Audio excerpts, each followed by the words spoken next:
papers. They're saying that it was critically flawed. This is not Brother Andrew saying it. Yeah, this is not me, brother, saying it. This is their own newspaper saying that was crap. In fact, the people that you recognized as people that contributed to this same report, they're saying we had nothing to do with it. In fact, this brother here, Stephen Martin, his name was given to that report. They said that he contributed to that report. He said, I have never even heard of the report. I'm telling you, brothers and sisters, when are we going to wake up? Are we going to fall for the same crap? He said that they invited him to number 10. He sat down with a group of other black intellectuals. The next minute, he didn't even know what this group was even about. Next minute, his name's on the report because he turned up for a meeting. Come on, brothers and sisters. Then this man here, Stephen Bourne, who's meant to be a specialist on black heritage and filmmaking, yeah? He states that he had a meeting or two, but he knew nothing about the report.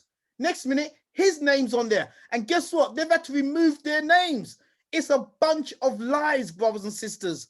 I'm asking us to wake up today. Please don't, I'm giving you names here. Go and type them in your Google machine and you will see that they were lied upon. I'll give you more names. There's a whole list of people that said we had nothing to do with this report, but yet they sold it to us. Why? To make the establishment feel that we've done our bit. We've done our bit. And, you know, the very next day, the number 10 UK race advisor resigns. Is it coincidence, brothers and sisters? Is it coincidence? Are we going to stand up? Are we going to let them get away with this? Quick video. I don't know how many of you have seen the Tony Sewell report. Another waste of time, another waste of resources, and probably you've been paid for that, so another waste of money, another report that's going to sit on the shelf somewhere and have nothing done with it. You've literally chucked, thrown, burnt, beaten, kicked the black community under the bus. You've been disrespectful to our ancestors with your comment about the slave trade. I found that highly disrespectful. And the part that is even worse and so embarrassing is the fact that those in the mainstream press are absolutely tearing this report apart. Because like I said in my posts on Facebook, this is embarrassing. And how is it that we have the white, wider community tearing this report to shreds? It is just absolutely vile, absolutely vile. And to see that this has been put out in such a time where the George Floyd trial is going on at the moment. Sorry, those that murdered George Floyd's trial's going on. I don't know when this report had been completed, but it is irrelevant. In the last few years that we've had that has brought things to the forefront to say to our white counterparts and those that make decisions on our behalf, because as a community, we are always silenced and shut down. You were given an opportunity to actually make sure that the disparities in racism, the disparities in exclusions from school, the disparities in employment, the disparities in racism children face in university, those that are faced in the NHS, why black people are dying, why black women are still dying from childbirth in 2021. All of those things could have been brought to the forefront within this report. How do you do a report that is based on no facts? How do you do a report and have the cheek and dare and the bare face to publish absolute BS? I don't understand what has been done here. I don't understand why it has been done, and I don't understand why it has been published. This is embarrassing. It is a joke, and it's a disrespect to the black community of the UK in particular. Did we learn nothing from Windrush? Windrush is still an ongoing problem, and you're trying to tell me that the UK is not institutionally or systematically racist. We see this in the police force. We see this in the NHS. Yes, nurses are doing a good job, but why is it that black women are dying doing something as standard as giving birth? Why is it that black people are dying so high rates with regards to the COVID? Why are black children 168 times more likely to be permanently excluded from school? Why is it? Let me move on to another one, because we already know all the whys and the wherefores, but you failed. You failed on this. Let's move on. Boom, bye, bye, bam, bam. Pimlico School in Westminster, you have been called out on your racism to do with your students and their natural hair. Mr. Smith, how does it feel? The fact that you've put a school policy in place that is racist. It is racist. And what I want to give thanks for, this is to all the students of that school that took part in the process. I don't know if it was this morning or yesterday. Big up to yourself. 100% high five from Cheryl Phoenix, from the Black Child Agenda. This is what I'm talking about. Making a stance. Stop being a victim. Stand up, be counted. And to see white, black, Asian, hijabs, no hijabs, afros, sitting down, protesting about your basic and fundamental human rights to wear your hair to school as it grows out of your head. Thank you to you young people, and I give you nothing but applause and respect. I love it, love it, love it, love it. I hear that some of the adults are coming down to the school. I would love to be there in person, but I can't be. But no matter what, you have the full support and backing from the Black Child Agenda, and keep on keeping on, because unless we stand up like those that came before us did, and stand up and don't apologise for being right, don't apologise for your beautiful black hue, don't apologise for your beautiful black hair, you keep standing. And I'm so glad, so bloody proud of our young people and what you have stood for.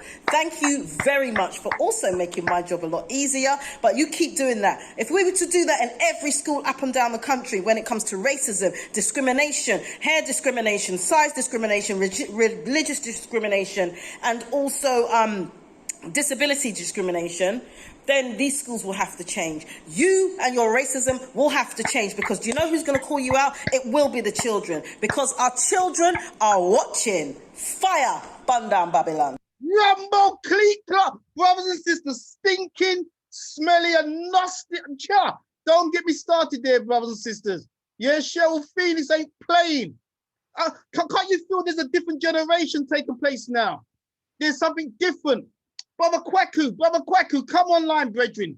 Brother Kwaku, come on, big brother. I want to see your face tonight, brethren. Brother Kwaku, come on, man. Come with us if you're still there, soldier. King, unmute yourself, man, because you're lying on that front line. You're lying on that front line, King. You're mute still, King. You're on mute still. Yeah, Hotep. Hotep, my big brother, man. Hotep and greetings in the name of the creating force of the University of Nipiton, being that which is greater than ourselves, who has many names: Olodumare, Nkulukulu, Kwame Blafo, Mungo, Onyeme, Amen Ra, Allah, Ja, Amen Ra, Ashe, Mudubafu, Awo, Baba, Babawa. Jeez, King. I know it's a last minute just touching base of our show today, brother, but as soon as I heard your voice tonight, brother, I said, no, brother, because brothers is the meanest brother go back for 20, 30 years. Yeah, and I've seen this, brother. So, soldier, please, in 2 minutes, man, give us your understanding what's taking place in the UK today, brethren, and what should we do about it? Well, Sister Cheryl Phoenix, who I admire a lot, I must say, she asked a question. What is she didn't know why it was done or what has been done. Well, I can answer that question for her.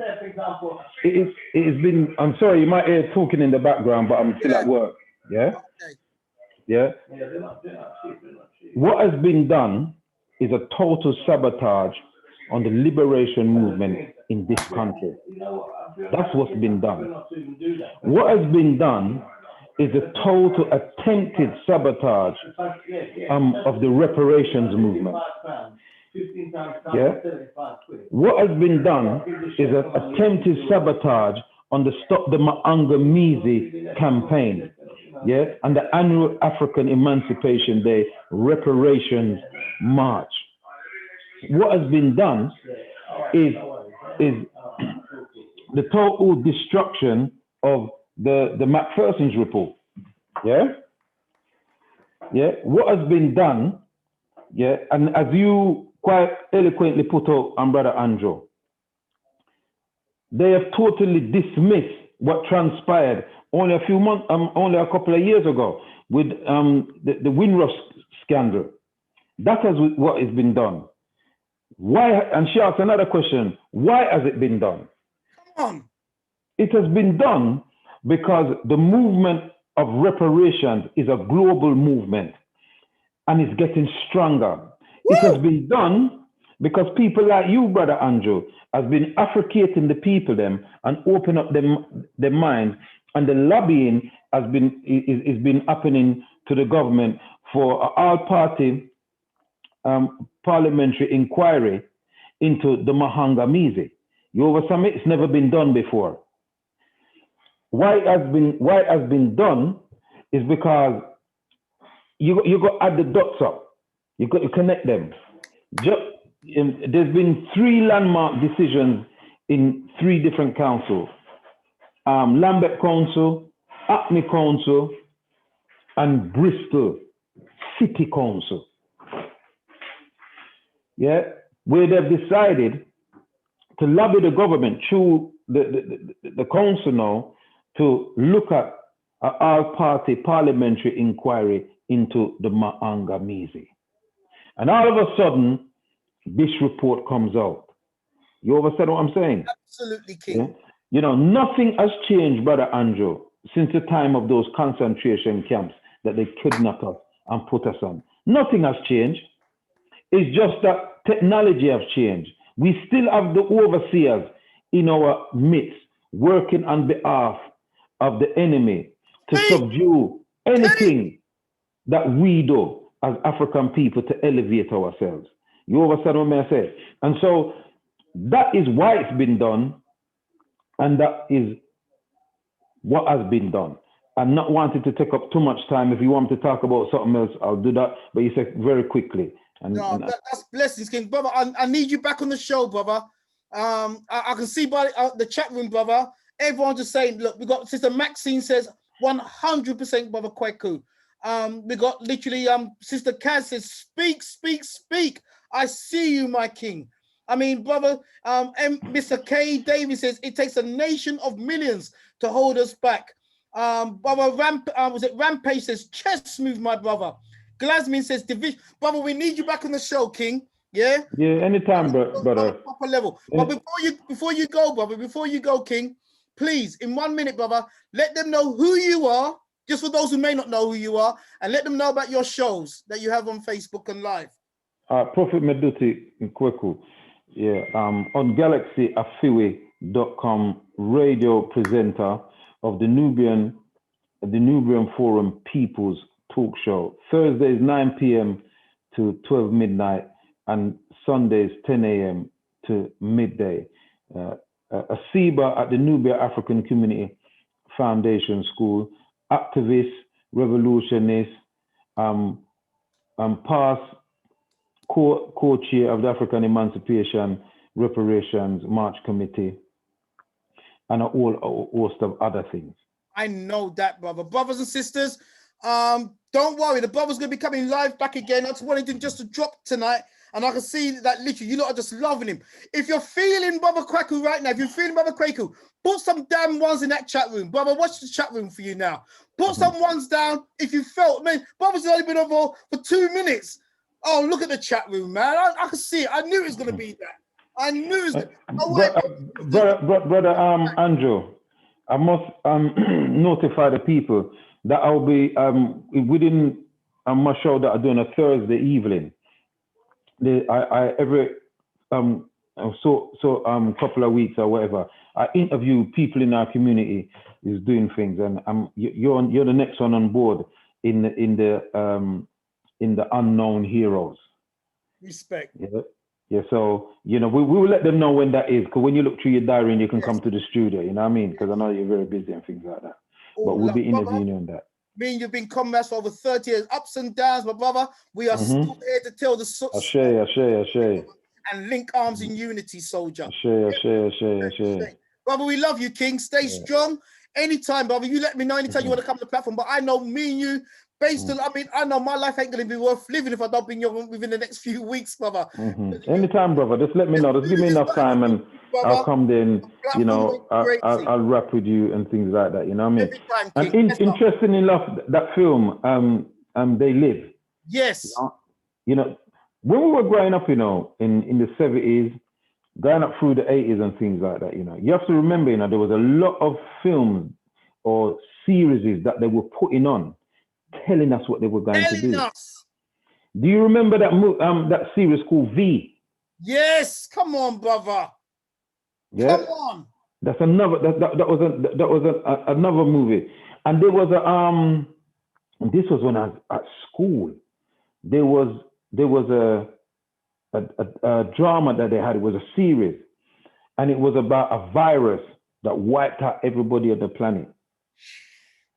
And that was on terrestrial TV. I can never remember the name of it. We'll get there, brother. We'll get there. So one thing, and as you the master of breaking down Hollywood things, one thing that they always do, they always tell you and prepare you for what's going to happen.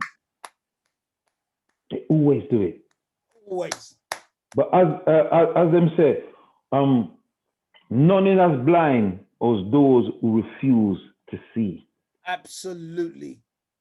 You know what I'm saying? So anyway, I'll leave it at that, brother Mikey. I'm in the background watching me and my brethren at work still, and we're tuning in and things like that. Yeah, you're going on good, brother. And I got to really rise you up because you know your reputation precedes you.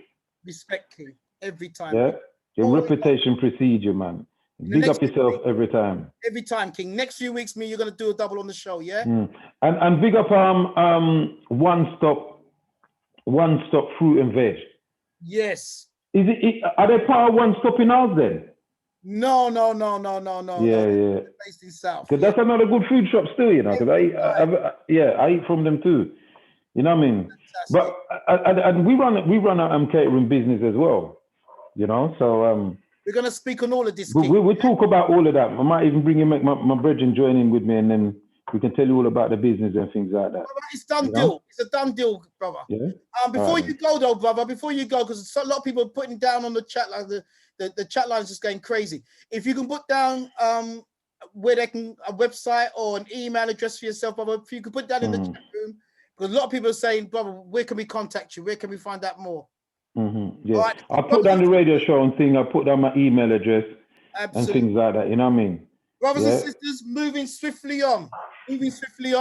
We told you we got to be quick video. Got to be moving fast. Blind can't lead the blind, bro. Yes, Somebody got to have a vision. Yes, sir. And you got to follow who got the vision. You know what I'm saying? So yes, if you stuck on stupid, I ain't going to judge you or have no disrespect for you, but I'm going to be over here. Yeah, and I'm not going to follow you or take heed to your opinion. You're going to have to follow what I'm doing. I heard and that. And after a while, that way of thinking versus this way of thinking, more people lean toward this way because of the results. Mm-hmm. Yeah, that blind can't follow the blind, brothers and sisters. If you're stuck on stupid, then you stay on stupid because we got to be moving on. And that's why I had to reach out to my queen. I say that one more time. I had to reach out for my queen, Sister Dr. Sandra Rich. We're becoming some hard people now, brothers and sisters. We can't hold back no further. So we got our sister, Dr. Sandra Richards, Sister Dr. Sandra Richards. Are you with us tonight?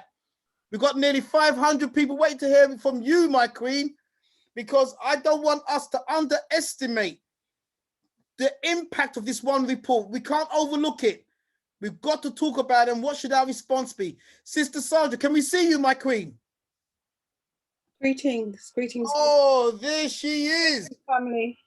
Oh, sister doctor, beloved. This report has been serious. Now, before we go into the report, sister, and please, sister, just give us some from your we had a discussion, but I want them to know from as a doctor of this, sister, you've been in this front line since I've met you 20, 30 years ago, sister.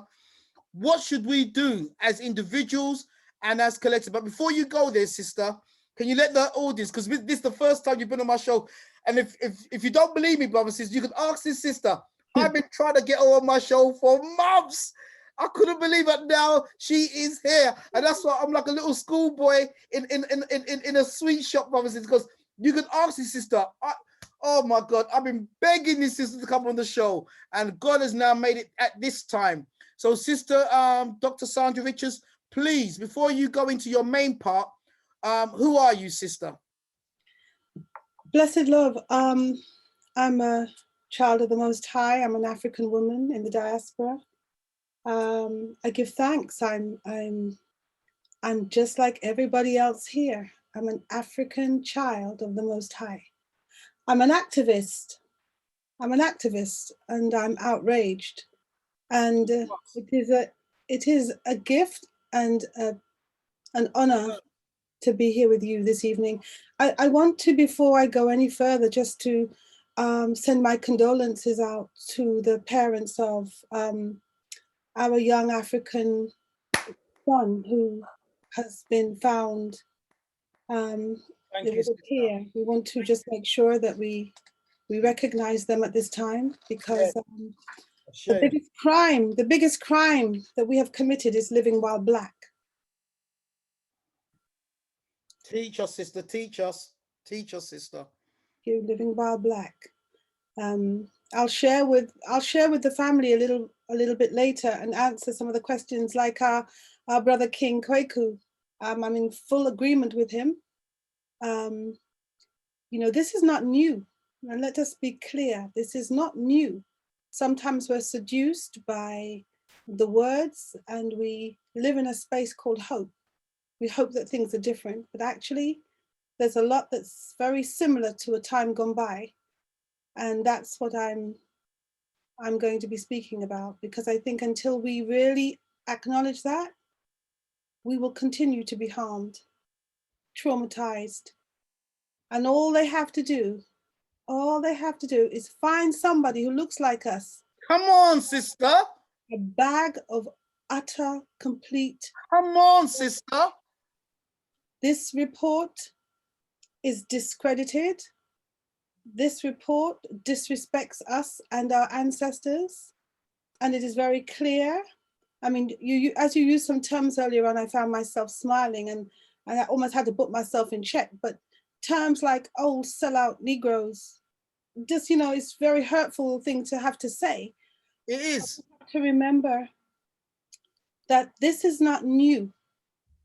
Some of us will be paid, we will be sold, we will allow ourselves to be bought off.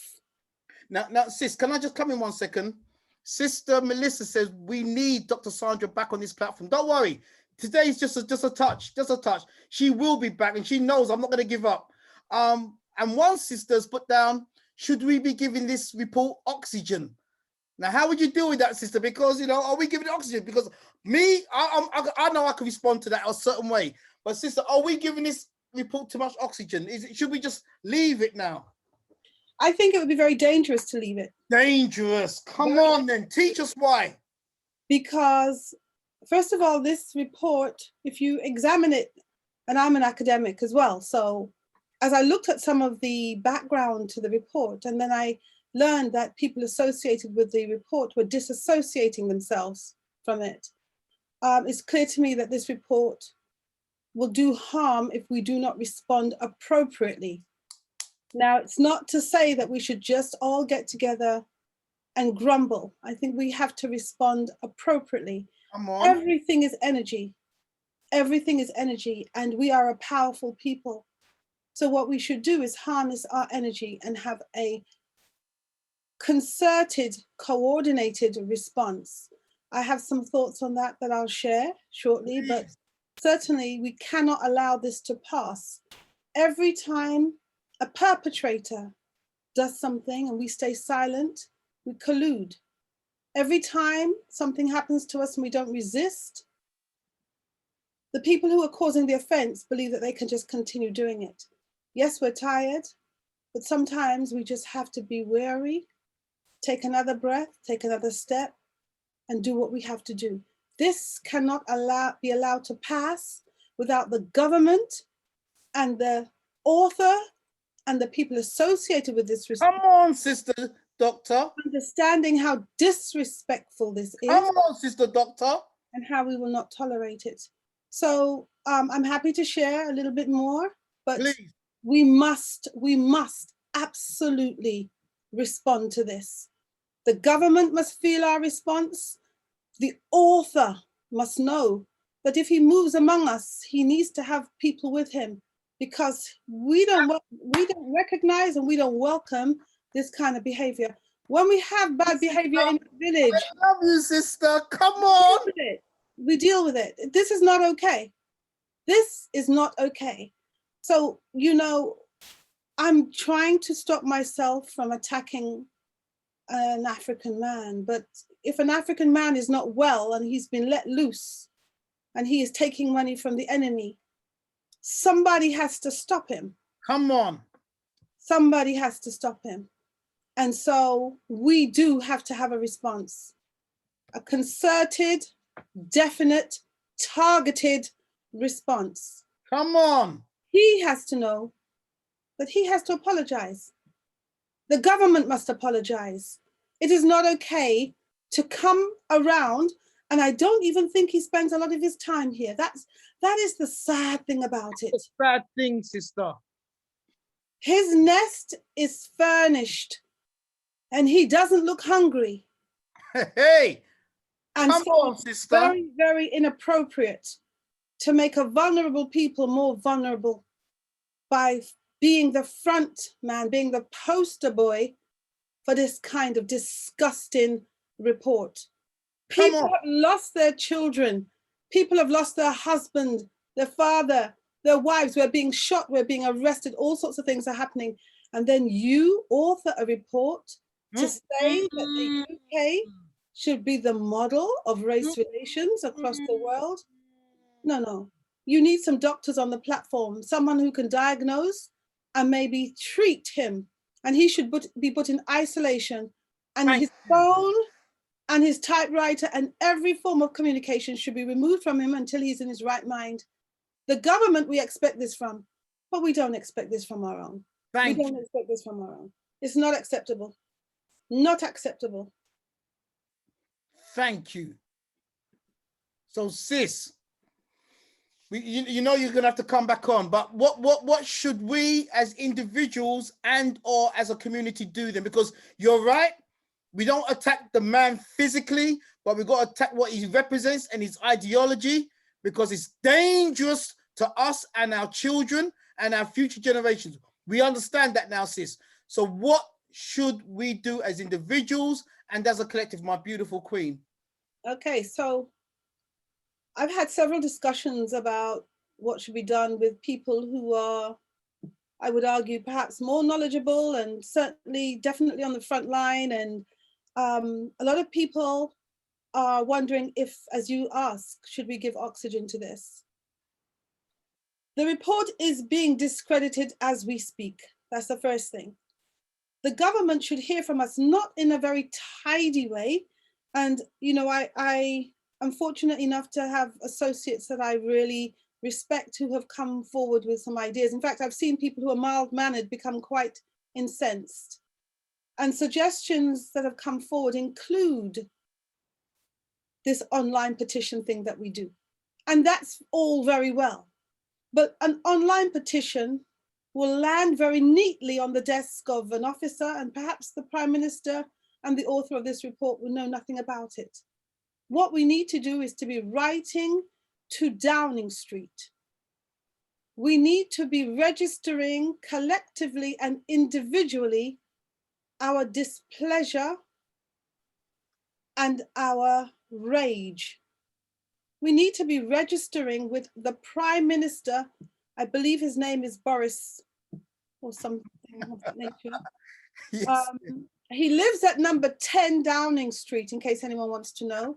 The postcode is SW1A 2AA. That's SW1A 2AA. Letter upon letter, postcard upon postcard, anything you can send to that address to have that man recognize that he has offended an important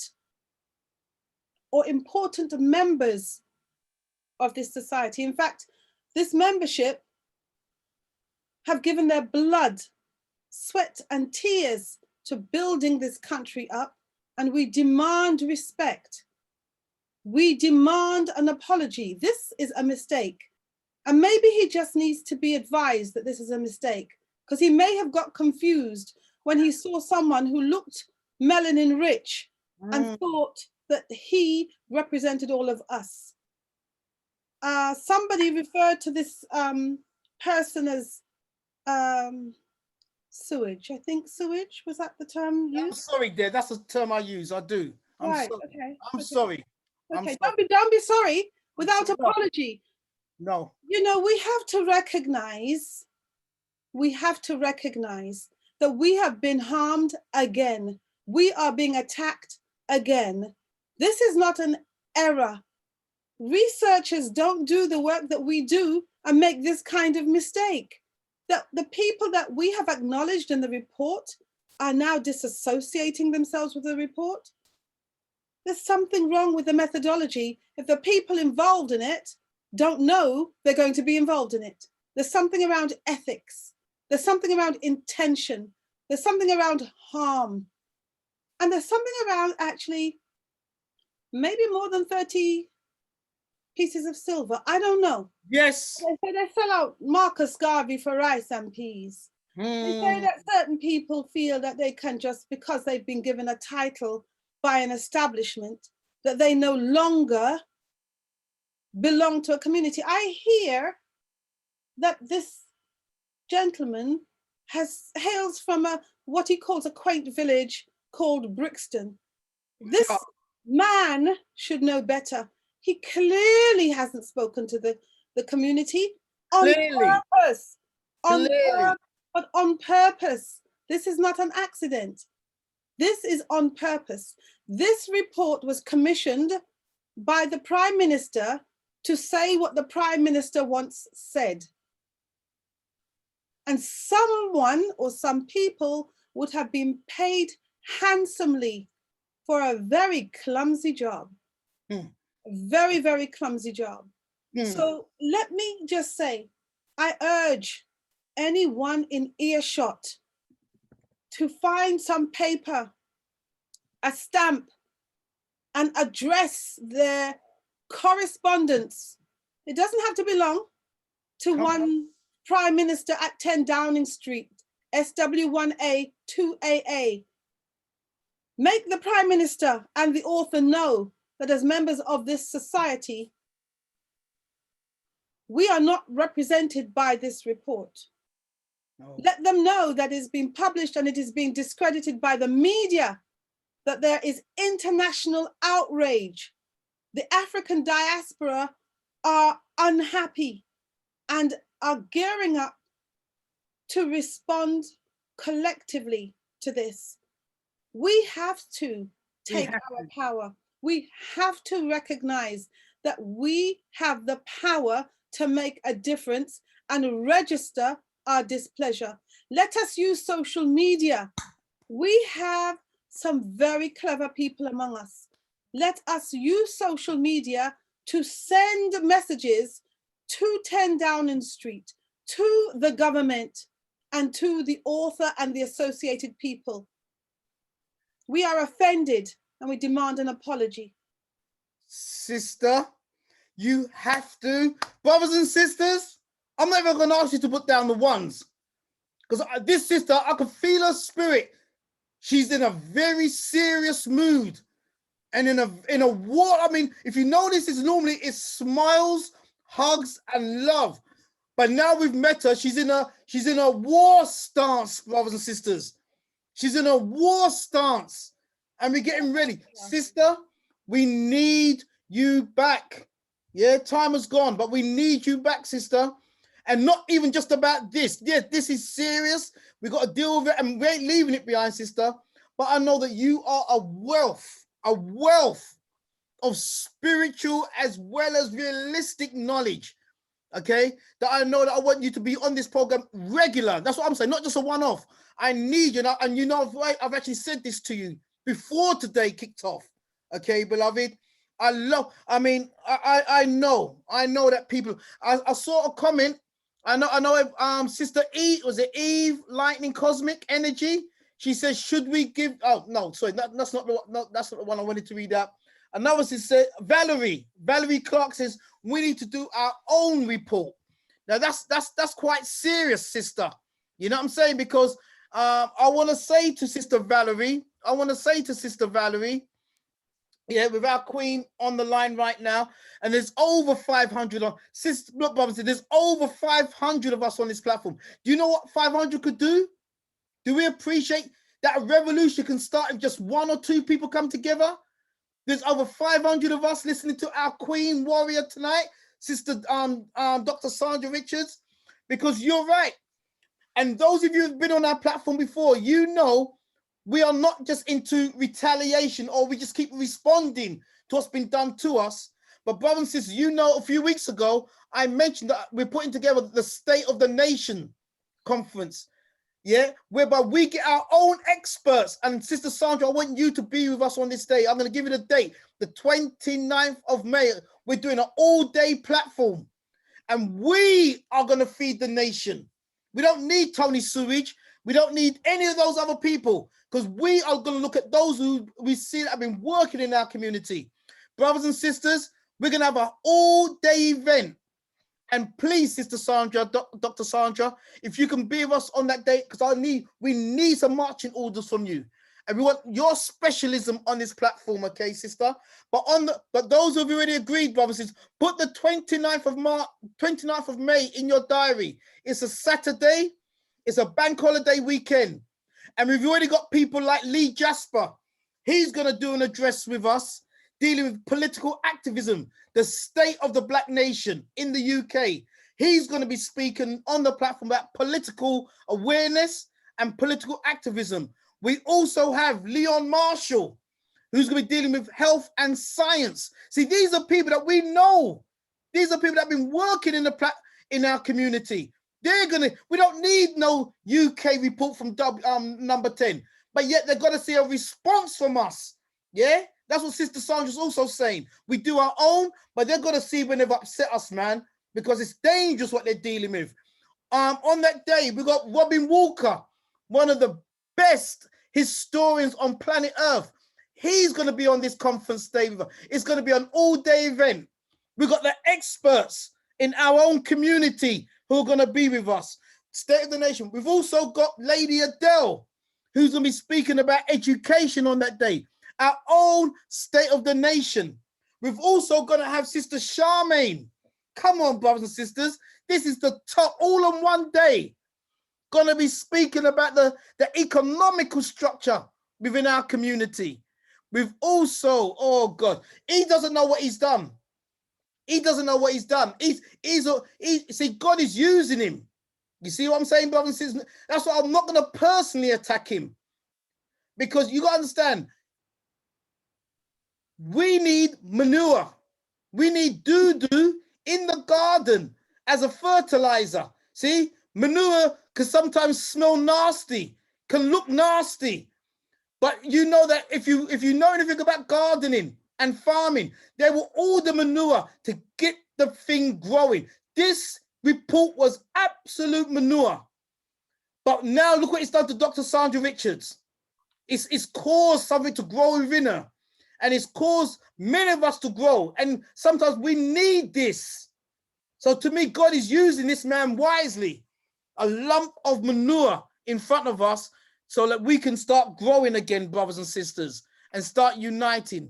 So we've also, brothers and sisters, on the 20th of April, 2 weeks' time, we're going to deal with this. And Dr. Sandra, I don't know if you can join us on this day as well. On the 20th, we're going to deal with this report, but from an educational standpoint, yeah?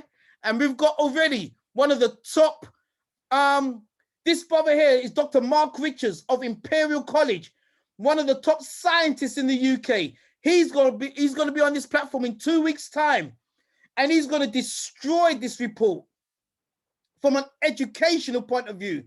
On that same show, we've got Cheryl Phoenix, who you saw me play the video from.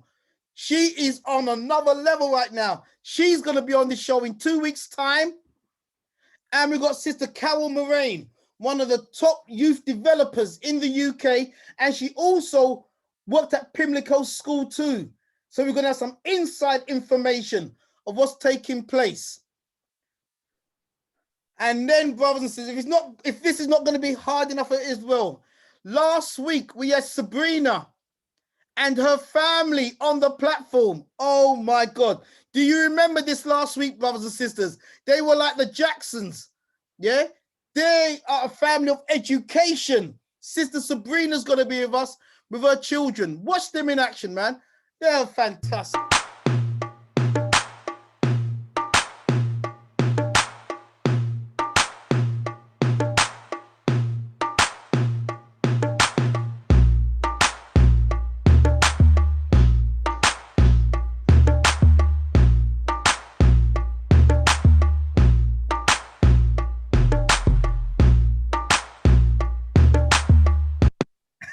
So that's all of her children, brothers and sisters. All of them are just amazing. Now, brothers and sisters, it's going to be a stinking platform. Sister Sandra, you smell up the platform tonight, sister. You really did. It was stink. Beloved, you came here in a war mode and you stunk of absolute victory for our ancestors, sister. Victory for our ancestors. You know what I love? I love the way you're just reclaiming language. You know what I mean? Yes. Sometimes we do have to be stink. We do. Let us be in no doubt. We have to be stink. What I'm going to ask is that if I send you a template for the letters that we send in, that people don't have to try and work out what they need to write. We need to all be writing. We need to mobilize ourselves. We need to make sure that the government feel our presence. Come on. And the manure that you speak of, make sure that that manure is effective in terms of fertilizing our growth. Come on. Let us mobilize and resist as our ancestors always have. We are the children of the strongest. We are the children of the strongest. And it is our way to resist. So make them smell us, make them hear us, make them know say them not to do this again, because them don't know what they do. When I sis got into the patois, you know it's done. Done. Sis, are you gonna put the template in the chat room, or are you gonna email it for me on the mail out list? Because everyone's asking for this platform, for the template. I'll do both. So brothers and sisters, our queen is going to put the template in the chat room, and I will send it out on my mail out list throughout the whole week, because we need to put things We need to mobilize people, please. I know that sometimes we say, look, I can't do it. Other people will do it. This is not the time for saying someone else will do it. We are the ones that we've been waiting for. Each one of us need to send correspondence in. Social media should be used. We should make sure that our displeasure is registered. I will send this information to you, Brother Andrew, who I love dearly. And yes, we usually smile, but quite honestly, with the death of this young man and this report, it seems like, you know, we are just continuing to be under attack. And not every skin teeth is a laugh. Sister, love your spirit, queen. Love up your spirit, sister. And you're in that mode there. We're there. Get that template on the chat line. Please send it to me, sister, because everyone is saying fire in the chat room right now. Brothers and sisters, don't forget, we have gone over time. Tonight is a special edition tonight. It's a holiday week. And so we still got Dr. Sebi's #1 disciple for all the way from the Bahamas waiting in line for us. Yeah, we got this brother who's going to be on the platform in the next few moments. Welcome to another episode of the Rising Sun Morning Show. I'm your host, Ianthea Ferguson, and today we are talking all things health. I'm sitting here with herbalist Jamaal Monka, one of the owners of New Life Natural. Like I was telling you off camera, your company has grown wildly popular over the Bahamas as Bahamians sought out healthier ways of living, healthier food options. Talk to me a little bit about your company. Yeah, well, we started on the premise of trying to make the Bahamas a healthy place through education and providing services, health services. And when I became a vegan, there wasn't much options. And the options that I did find, it was bland. It didn't really have no flavor. Right. And so we wanted to create a holistic. So we got our brother, Dr. Jamaal, he's here. He's online, brothers and sisters, and he'll be with us very soon. Welcome to another episode of The Rise. He will be with us very soon, brothers and sisters. Yeah, the top man. But tonight, I said it's a special show tonight, man. Boy, with Sister Dr. Sandra Richards, did you feel that warrior in that sister? Well, brothers and sisters, those of you that are how can I say, who are not new to the platform, you know that you've been with us every week. We've got the number one no, I don't even want to use that term. We've got the number one educator with us, Lady Ma'at Adele. She's got a 2-part series. She said this week is really the lead up to the bombshells of next week. Lady Adele, we missed you, sister. We missed you, sister. How are you doing, dear? Very well, thank you, Brother Andrew. And it's really good to be back, family. And tonight I found the introduction so far, Brother Andrew, extremely powerful. And just a few things I want to say. Besides the healing power of the food from One Stop, which I've been buying and cooking, and I've just come to the end of my hard food box, so look out for the next order. I've got to say, I've not heard Sister Dr. Sandra Richards speak before, but sister, I love the title that you give yourself. You give yourself the sister before the doctor, which for me is such a powerful way of recognizing and honoring your community and our people ahead of how the West would view you, just as Dr. Sandra Richards. So I think that's really powerful and something that I will certainly be taken away and talking to young people that I work about, that the importance of titles and what it means, not just to yourself, but to the community. Regarding Mr. You're not going to make me make a Freudian slip now. I'll always be calling him Mr. Sewage. I hope I don't meet him face to face and call him that by accident. But just to support Sister Dr. Richards, Sandra Richardson. Did I say that right? Dr. Sandra Richards. Richards. Dr. Richards. Sorry, Sister Dr. Richards. To write and make a response is important. You don't need to sit there and read all 260 pages of the document and feel you have to do that before you make a response, or to look for something in particular. Just your general feel from it, just from articles you might have heard in the news, little clips that you might have read, little bits that you've seen in it. That's enough to write a sentence or two. We don't have to go through every page of the document to have our voice heard. And sometimes, Brother Andrew, it's really easy to think, you know what, I've got to read the whole lot. I haven't got time to read the whole lot, and time passes. Brothers and sisters, don't worry about that. Have your voice heard, the little bit that upsets you, that worries you, that concerns you, even about your own child's experience in school, they're not working, institutional racism that you're seeing there. Write about that, because every letter counts. And if they really go to listen to us, they will read every one of those letters and we'll be able to draw the big picture about how we feel about this matter. So this leads me on, Andrew. Last year we were talking about spiritual intervention. This year is definitely spiritual revolution. And as I listen in on the Hidden Tuesdays and all the other sessions that you're doing, I can see that everything is now coming together. It's like all the strings are being pulled together and being drawn into this one place. And when we know that when all energy comes into one place, the explosion that takes place is phenomenal, and it's what will make the change. So things are hotting up and they are definitely getting excited. I've got to say that.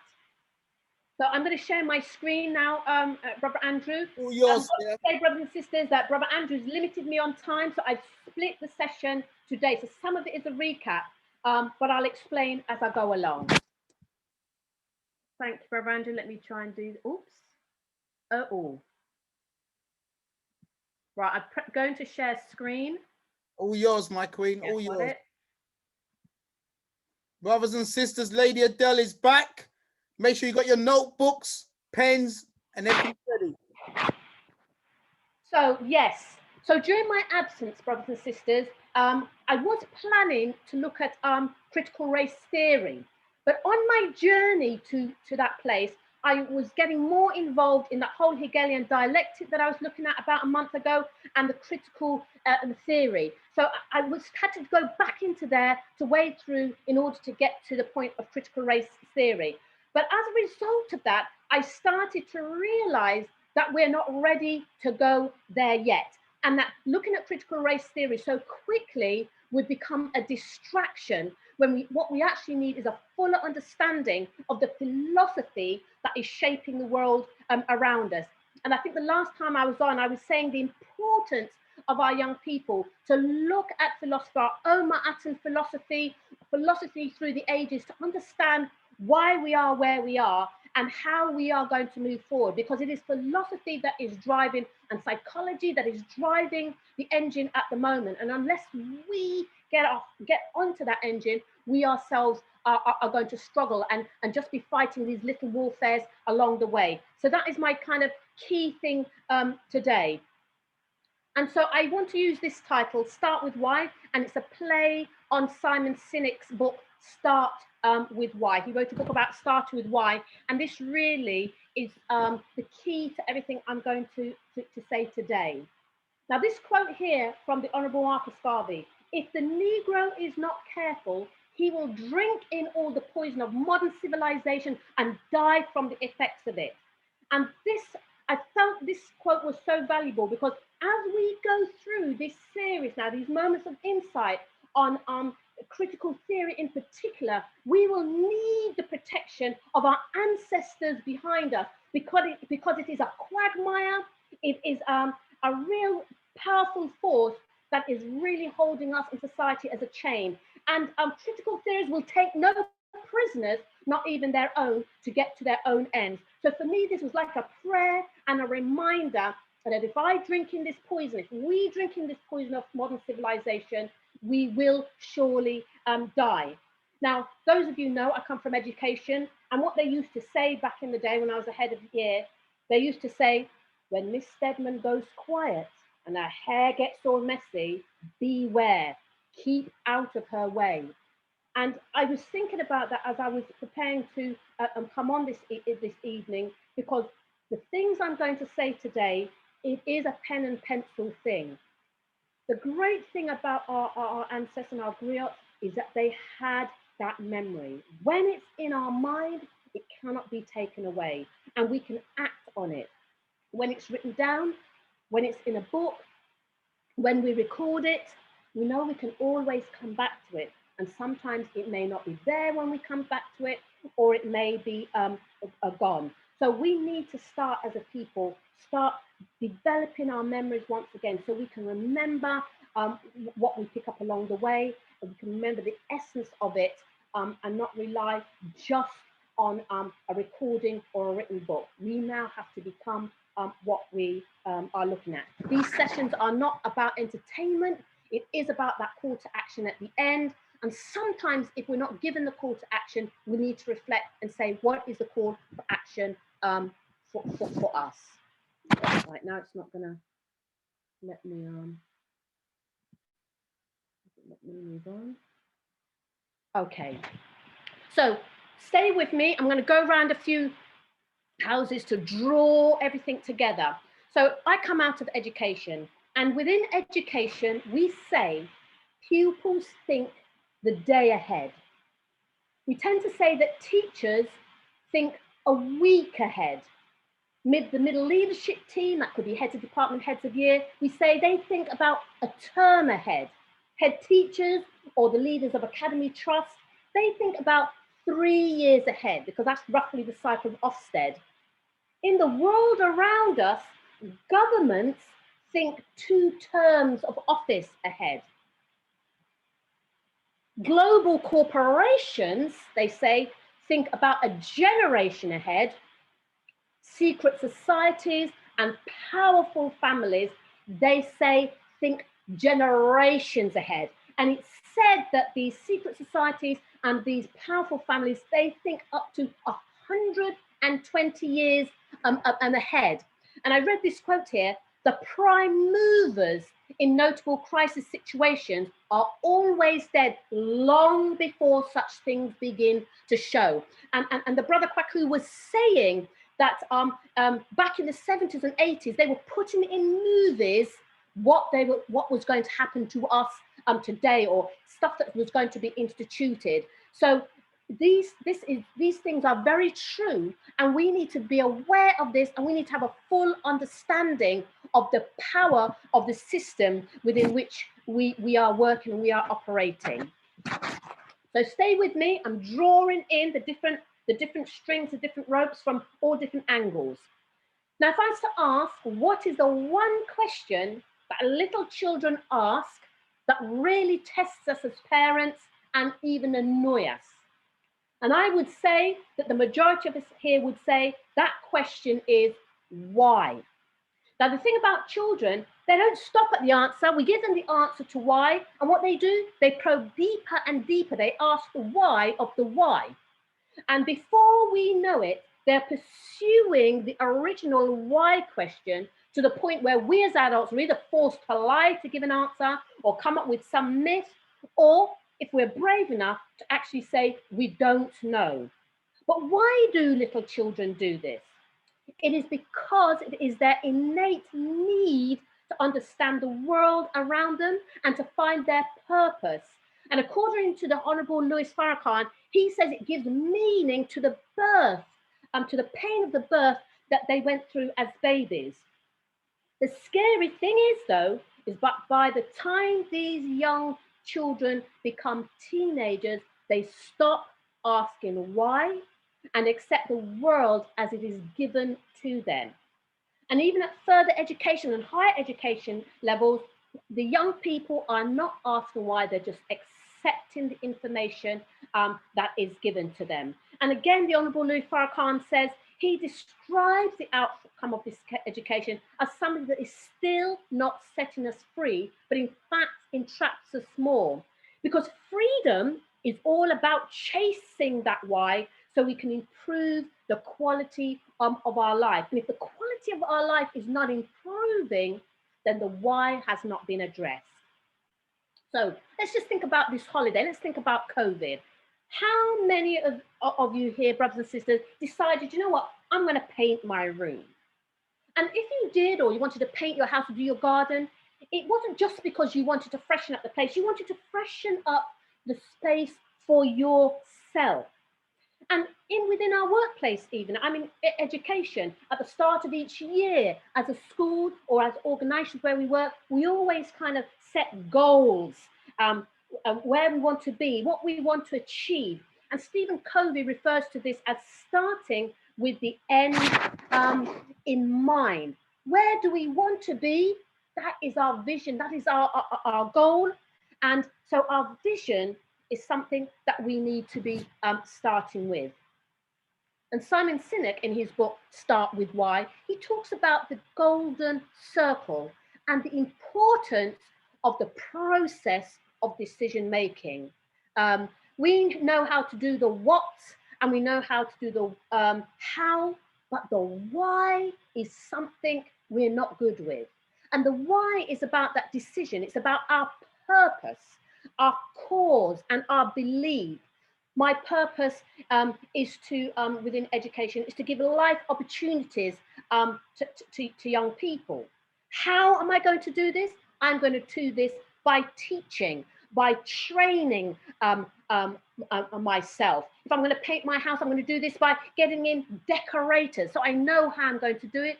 And what am I going to do specifically? I'm going to get my GCSEs. I'm going to get my A levels. I'm going to go and study a degree. I'll do a PGCE. I'll start as a TA. I'll rise up as a HLTA. So we know the what's, but it is that why that if we don't get to the bottom of our why, we then become somebody else's how or what. We become somebody else's tools. And as that diagram there shows, very few of us know our why. And that could be our own personal why, or that could be our why in relationship to work. What is our purpose? What is our cause? What is our belief? Some of us know how things will be delivered by teaching, by being a nurse, by being a doctor. But everybody knows what has to be done. I have to get to work at this time. I have to dress in this way. So it's very important of the why. And I'm going to look into the importance of why as we go on this week and next week. You see, we all know about the how and the what of slavery. We all know about the the how and the what, why King Charles spoke about the 1,000 years of enslavement or mental enslavement for us as a people. We all know the how and the what behind the Willie Lynch speeches. We all know about the how and the what of the life of Jesus and his death. We all know the how and what of the Islamic turmoil around the world. We all know the how and the what of the condition of Africa. We all know the how and the what of the failure of us as a community in economics and health, education, and of governance, but we don't actually know the why. We don't know what the end in mind is, what the ultimate vision is, or the ultimate purpose is, because we are not setting those agendas. But before we can understand the why of the world around us, we need to start with our why within ourselves and as a community. Because without a clear understanding of our why, we're going to be manipulated, we're going to be created, we're going to be defined, we're going to be molded, we're going to be distracted, and we'll reproduce this in our children through habits. And the danger of habits is that they become normalized and we become desensitized, and therefore we cease to question. So let's have a quick look at habits. It takes 21 days for a habit to form. It takes 66 days for a habit to become automatic. And it takes just under a year for a habit to become permanent. But it doesn't stop there. It takes one generation for a habit to become hereditary, because we pass on our habits to our children. The little things that we do, the little things that we say, they pick those up. But it doesn't stop there. It takes a generation or more for habits to become intergenerational. And we know this as epigenetics. And we talk a lot about epigenetics, about our DNAs that are turned on or turned off by the environmental impact or effects around us. So habits don't just stop after a year when we can't change them and we just do them automatically anymore. We carry them on through the generations. And big global corporations and big secret societies and families, they know this and they plan with this in mind. And so we need to be fully aware of that ourselves.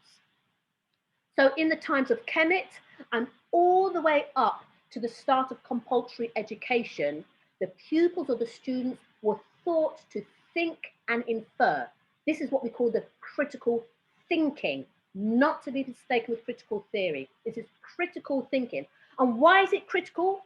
Because it was this education, this system of training, which led to the higher classes, to the understanding of the continuation of their desired outcomes for society, the rules that they wanted for the society, for the social design.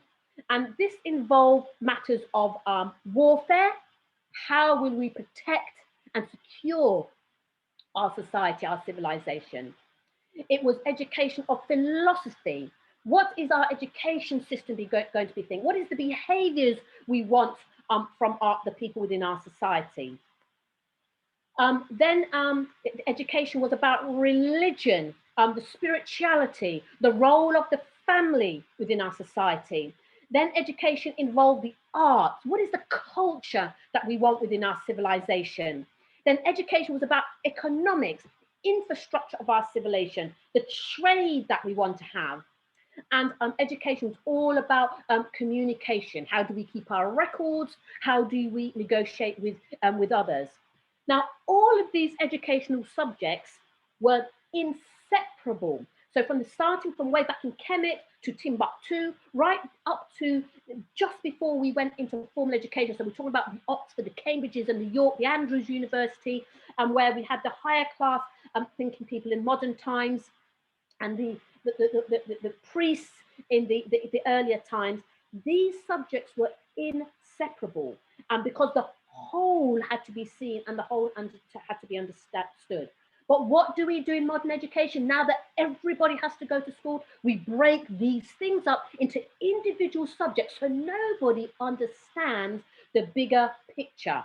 unless you get to be able to pay to go to very top private schools and finishing schools, and those organizations where only elite people are invited to go to further education.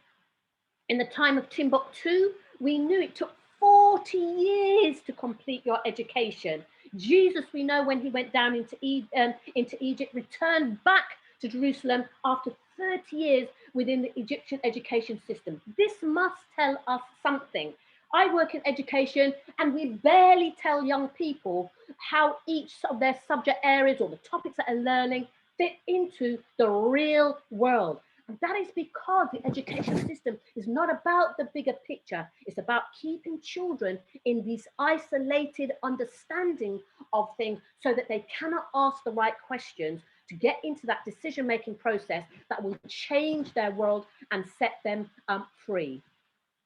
So just over a month ago, I introduced the Hegelian dialectic, which new also for me, the Greek philosophy that states that the recognition that two opposite ideas can be seen to be true as simultaneously, and how are these two opposites are reconciled to our advantage. And it talked about a problem, then us as a people reacting to that problem to allow the people who create the problem in the first place to give us a solution, which is a solution we thank them for, not realizing it was a solution that was always what was wanted, but it needed to come from us as a people. Hegel there, we see him there, he saw history as always moving forwards towards some endpoint by the clashing of old ideas or problems with new ideas, which is the reaction, and eventually settling at a new equilibrium or solution. And all of this is designed in advance by an agenda. Although we as a people, we think our reaction and our voting and our demonstrations lead to reaction, it has always been engineered and it's always been designed so that the solution that is wanted is felt to come from us, but real it isn't. Because if the solution was just given to us, we would likely to uprise to that. So what happens? A problem is created. We as a people react to the problem. It leads to a solution. We are happy for the solution. That then solution later becomes its own problem. We react against this new problem, and the powers that be come up with a new solution. That new solution or thesis or problem comes up. We have the antithesis, we react, and again, a solution is provided for us. And this cycle goes round and round. But for this system to work, there needs to be an acceptance of collateral damage. And what is collateral damage? It's death, injury, or damage inflicted as an incidental result of an activity. And this collateral damage is without any conscience, because critical theorists see emotion as a red herring, detracting from the long-term goal. So when we're uprising and we're getting emotionally charged with it, critical theorists are happy for that to happen, because in their vision, that is just a red herring that will distract us from what is really going on. So if we use Sinek's golden circle, we know the how and the what, but not the why. So what is the how? Critical theorists' aim is to kill God. It is to destroy the family. It is to put an end to religion. And it is to bring into the forefront critical thinking philosophy. What are they going to do to make these things happen? Well, genetically modified food, which is so slowly weakening the body over time, this flood of different forms of social media and fake news, increase of isms and schisms, and anything we do, whichever way we turn, we've upset somebody, political correctness. The what is to promote greed and consumerism, and it is also to create division. And in his book, the Tavistock Institute, which is a very interesting book to read, Daniel Estlin says, what is the purpose of these behavior modifications? It is to bring about force changes to our way of life without our agreement and without our realizing what is happening to us. The ultimate goal is the complete extirpation of mankind's inner sense of identity. And extirpation means to completely destroy or eradicate. So to completely destroy or eradicate man's inner sense of identity, the tearing out of man's innermost soul and the placement in the vacant space of an artificial, synthetic pseudo soul. One must force first a change in mankind's self-image, its fundamental conception of what we are. Thus, the image of man appropriate to that new era must be sought, synthesized, and then wired into mankind's brain. That is the ultimate goal of critical theory and Hegelian dialectic. It still hasn't given us the why. Why do they want to do this? Why are they willing to take collateral damage of their own? And that is something we will be getting onto. And until we know the why, we can't have the significant impact that we know that we need.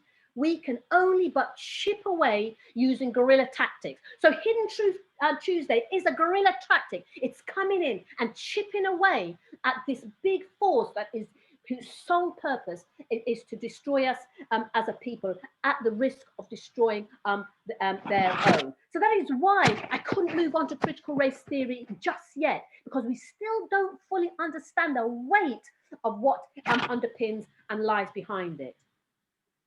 So we as a people, and as a Black people, we cannot hold on to the ideologies which created God. So we talk about the white Jesus, and there he is looking at us right there. And there's a whole wealth of religion and behaviors and dogmas attached to them. We are supposed to be that which God has created, and we need to go back to our original relationship with God. And that is God without, which is our community religion and behaviors and practices, as well as the God within. We cannot hold on anymore to the white Jesus and religion that is out there. We are a spiritual people living in a pseudo-spiritual world where religion has been redefined. And what is religion? Religion in the dictionary is defined as a system of beliefs and practices by means of which a group of people struggle with the ultimate problems of human life. That is the definition of religion. Hence, we can now understand why Christianity continues to change to meet the needs of society and the critical theorists as well. Christianity is unable to challenge the forces that are put onto it and uphold what it stands and believes. And its purpose, and it moves with whatever society is saying needs to happen at this time. And that alone is enough to tell us that the white Jesus religion is not a powerful religion that we need to get behind. We need to get back to our ancient Kemetic and ancient African traditions of religion, because there is where we hold firm. And the Honourable Louis Farrakhan, you can see I've been doing a lot of listening to him over the last week. I was listening to one of his speeches, and in that, he reminds us that even in our lowest state, the way we may dress, the language we may use, the lifestyle we may have, when we take the stage, the public stage, we always remember to thank God. We may kiss the cross before we run our race. We may kneel when we score a goal in football. We may look up to heaven before we start doing a major task, or we will get our award on stage, our Oscar, and thank God. Where we know when we watch the Caucasian, he's thanking his mom and his dad and his trainer and everybody else, but never God. So we have not lost it. We need to go back, and I'm not even going to say find it. We need to go back and claim it, because it is already within us. So I'm coming to the end of session 1 for today, and I just want us to remember that we are the Job of the Bible, and the unseen forces or the unseen devil is pushing us to curse God and die. And that was suggested by one of Job's 3 friends who sat with him, when they saw what he's going through, said, just curse God and die.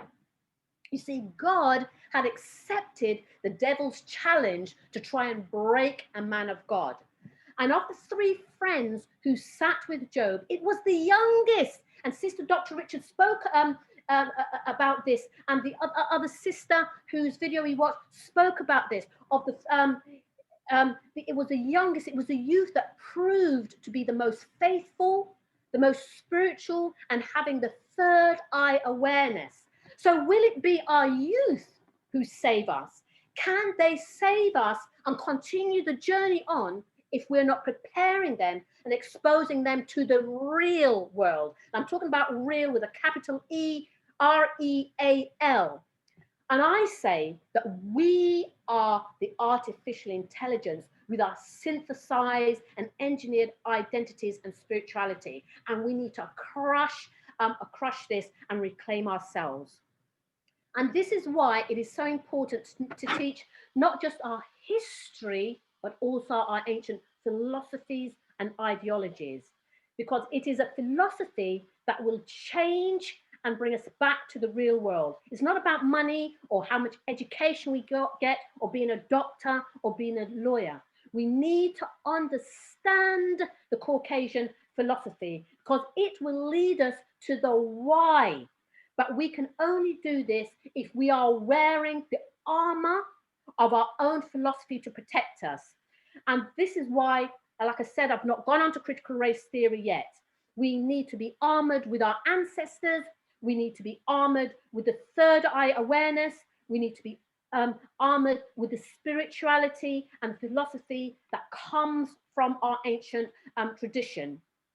And as we look on, we can see where we were speaking earlier about institutional racism. We will see the 7%ers who said, yes, it has gone. I'm hoping today you will begin to see that it hasn't gone. And there's a lot for us to do before it can, if ever, go.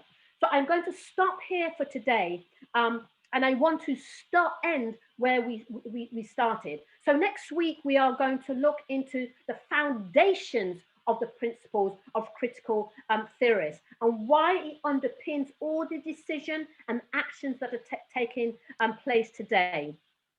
We will look at the mission to destroy the male and the rise of Astarte. And those of you who were on Brother Andrew's history breakdown, you already know about Astarte. But critical theorists are behind the ideology of Astarte and want that to rise up and dominate us now. In this time now, we need to see and understand how we need to go back to the Mark-Atom principles and how we can do this so that we can get to the why. Now, just at this point, brothers and sisters, I'm saying that the why, my hypothesis for why this is all happening is because of us as a race and a group of people. And as we look deeper into this philosophy and we compare it to our own, we will see that we are the why behind Hegelian dialectic thinking, and we are the why behind critical theory. And it is something that we have to destroy from the inside out. It is not something that we can destroy from the outside in. So, Brother Andrew, I'm going to stop there today. I'd love to carry on. Next, I was going to speak about Ma'at and her 7 principles and the 42 laws and how they relate to the 10 commandments, but that is for next week. But brothers and sisters, as you go out tomorrow, as you listen to the news, as you listen to the boss, as you prepare your lesson plans for next half term, remember, if the Negro is not careful, he will drink in all the poison of modern civilization and die from the effects of it. And we need to be conscious of this at all times in everything we do. And we need to follow the process for decision making, our why, our cause and our purpose and our belief. Then how are we going to do that before we even think about the steps of getting there? Brothers and sisters, have a blessed week. Brother Andrew, thank you very much. And I look forward to continuing this next week. Shut the front door. That's all I'm going to say to you, sister. Shut the front door. Brothers and sisters, are you not happy? Are we not thankful that Lady Adele is on our side? Brothers and sisters, are we not happy that Lady Adele, you were surgical tonight?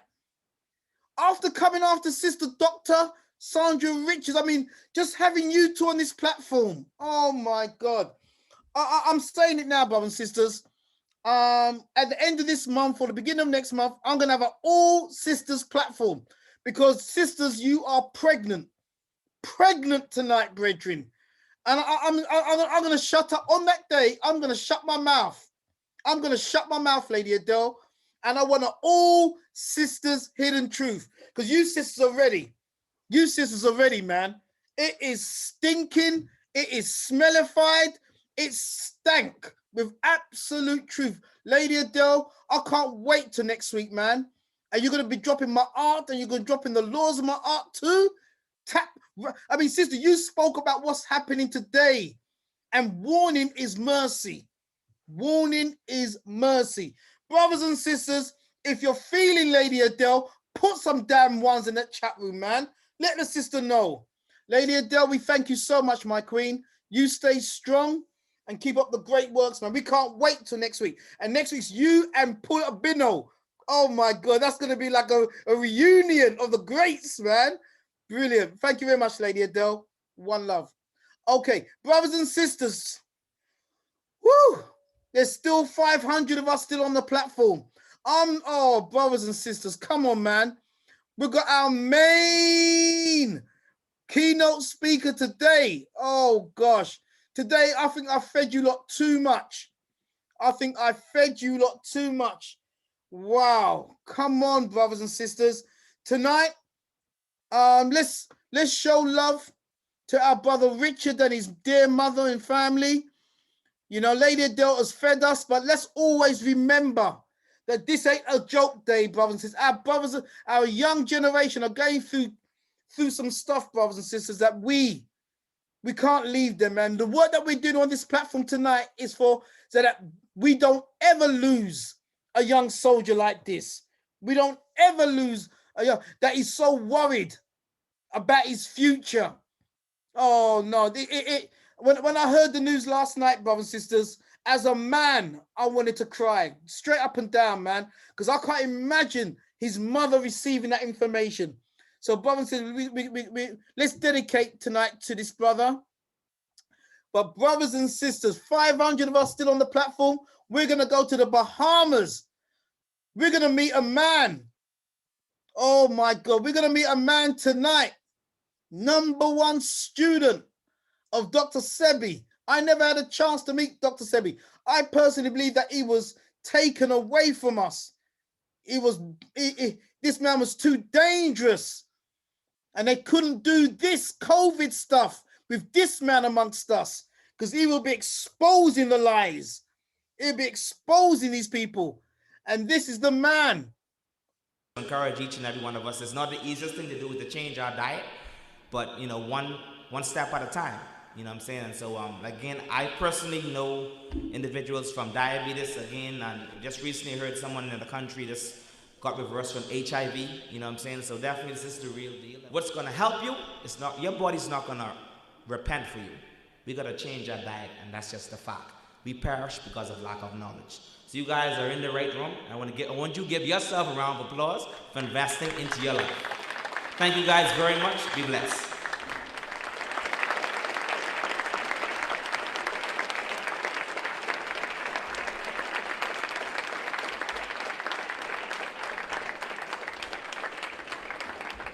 This is a 79-year-old young man, Dr. Sebi. We're also happy this evening to welcome Mr. Jamaal Munker, who is the president of New Life. Good evening. I don't know how to express my thanks to you and my gratitude. Before I begin, I have to thank Jamaal, which all you all know the name, Jamaal.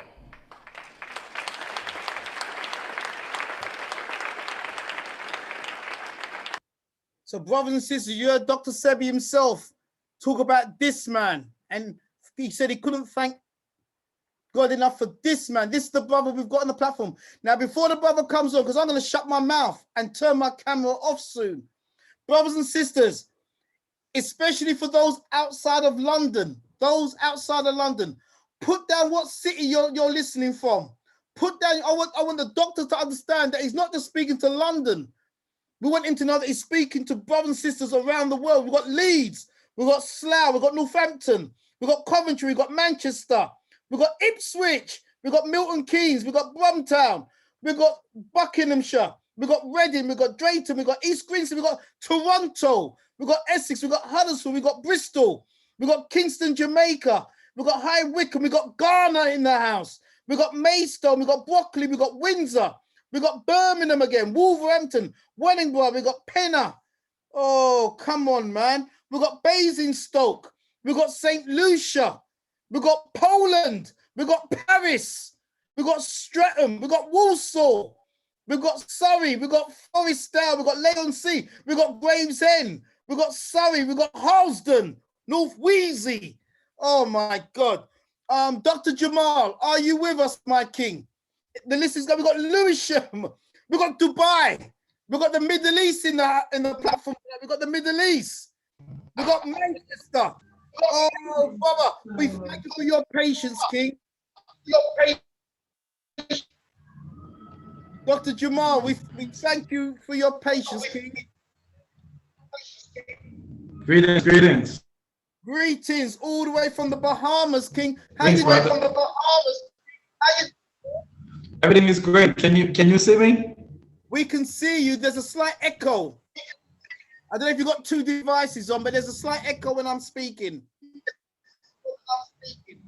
Oh, okay, let me call. We're gonna get there, brother. Since the brother is dialing in all the way from Bahamas, so we're gonna get this right. Tonight, brother. We'll be with us very soon. Wow, we've got thunderclaps from Diana Smith. Naomi, behave yourself. But Naomi said, "Gosh, he's a handsome king." Naomi, behave yourself, brethren. Cha. Naomi, behave yourself, man. Cha.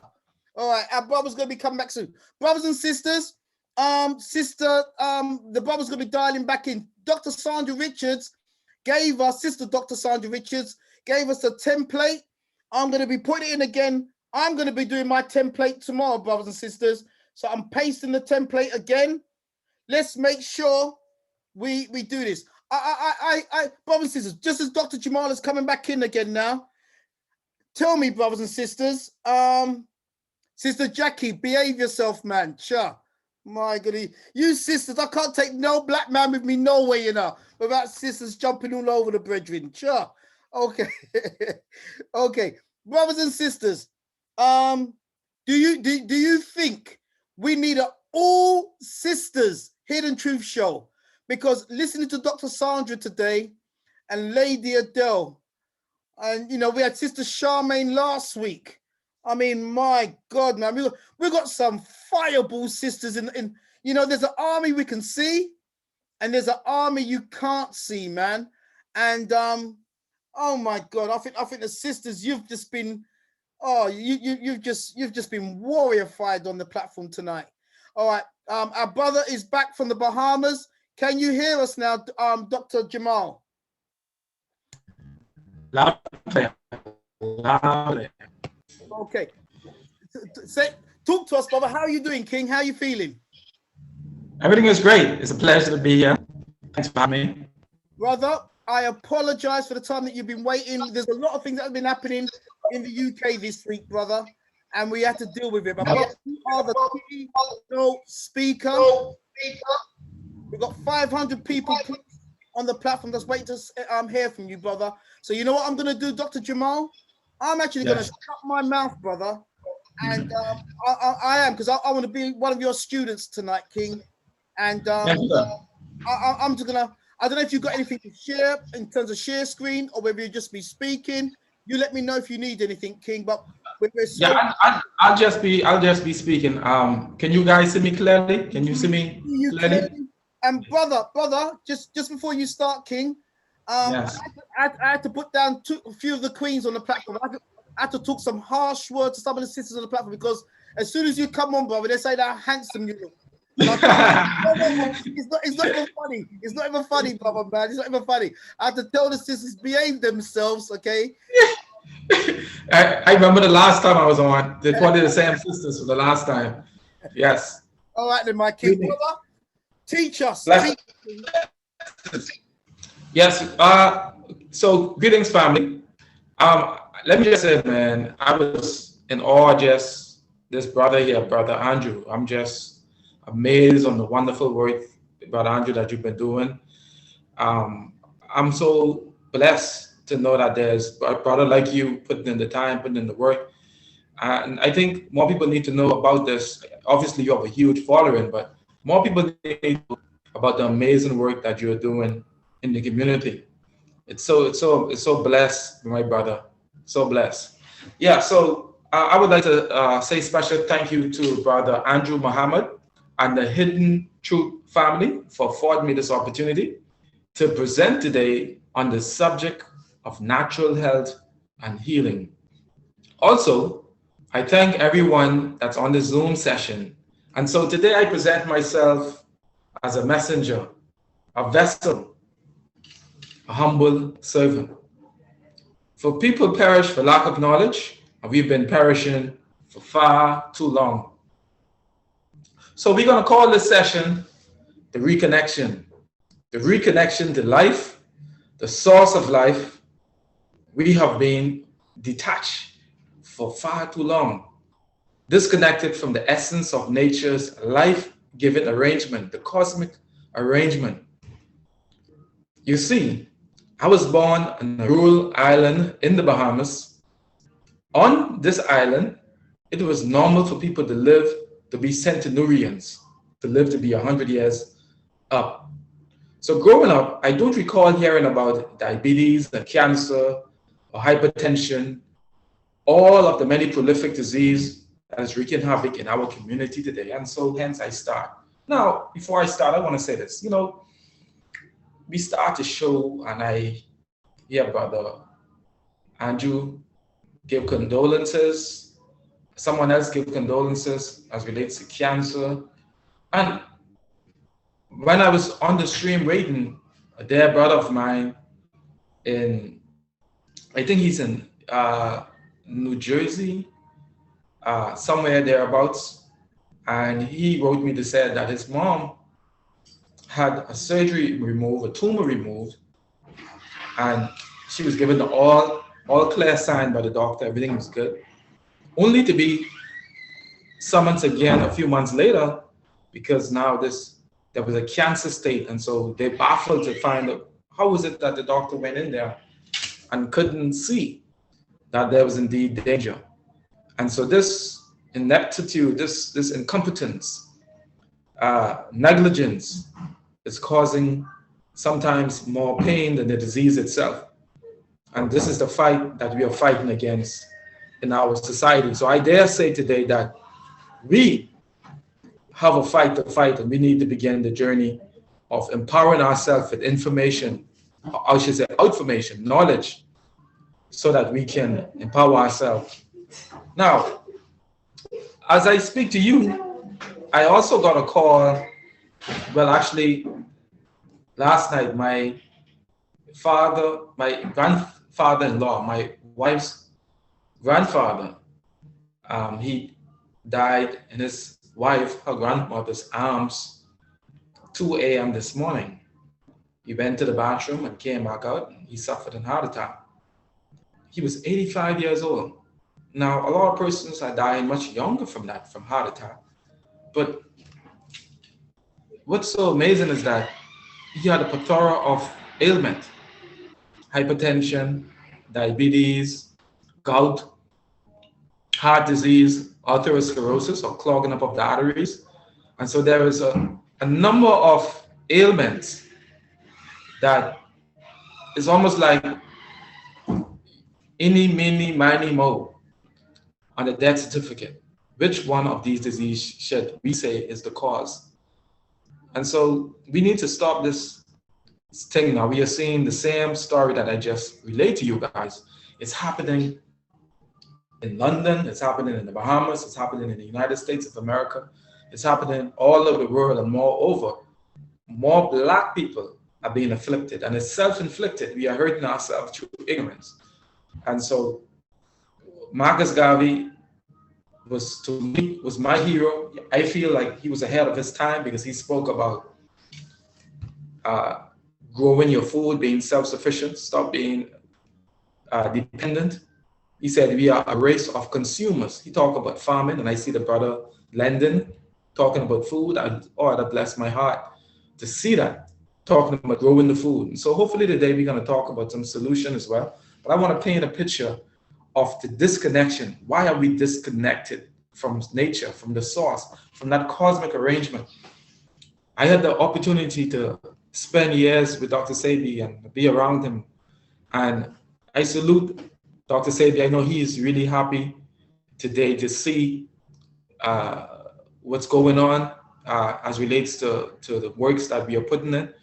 And definitely Dr. Sebi and Dr. Africa, may they sleep in peace. You know, these giant of men, Dr. Africa, Dr. Sebi, both has passed on, transition, but they play a serious role in my life and my development. And so today I stand on their shoulders as I speak to you today.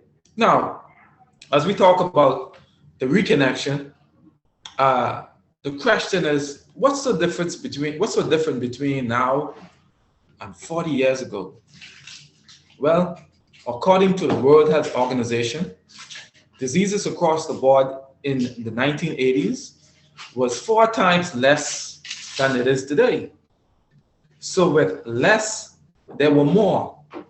Less technology, less instruments of convenience, and less specialists. You have a specialist for every part of the body. They even have an erectologist. They have a specialist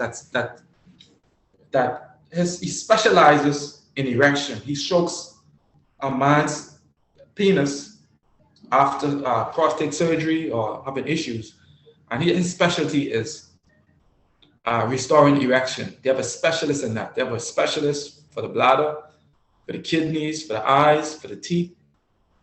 There's countless, there's a bottleneck of specialists all around the world, so much, millions of doctors, but they just can't seem to get their hands on disease. They just can't control disease. There's no cure for no disease.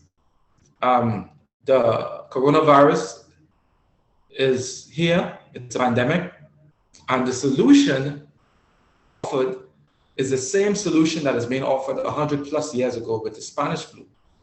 Sanitization, wearing of masks, and social distancing. You would think 100 years later, there would be strides. So I dare say, based on what publication given by the authorities, the World Health Organization, is that 40 years ago, there were 4 times less disease. So how is this possible when back then there was not so much technology and improvement, so-called improvements in technology? So in contrast, today, we have, like I said, specialists. You have so many different medicine, breakthroughs, what have you, but there's no cure for cancer. There's no cure for any disease, including the common cold.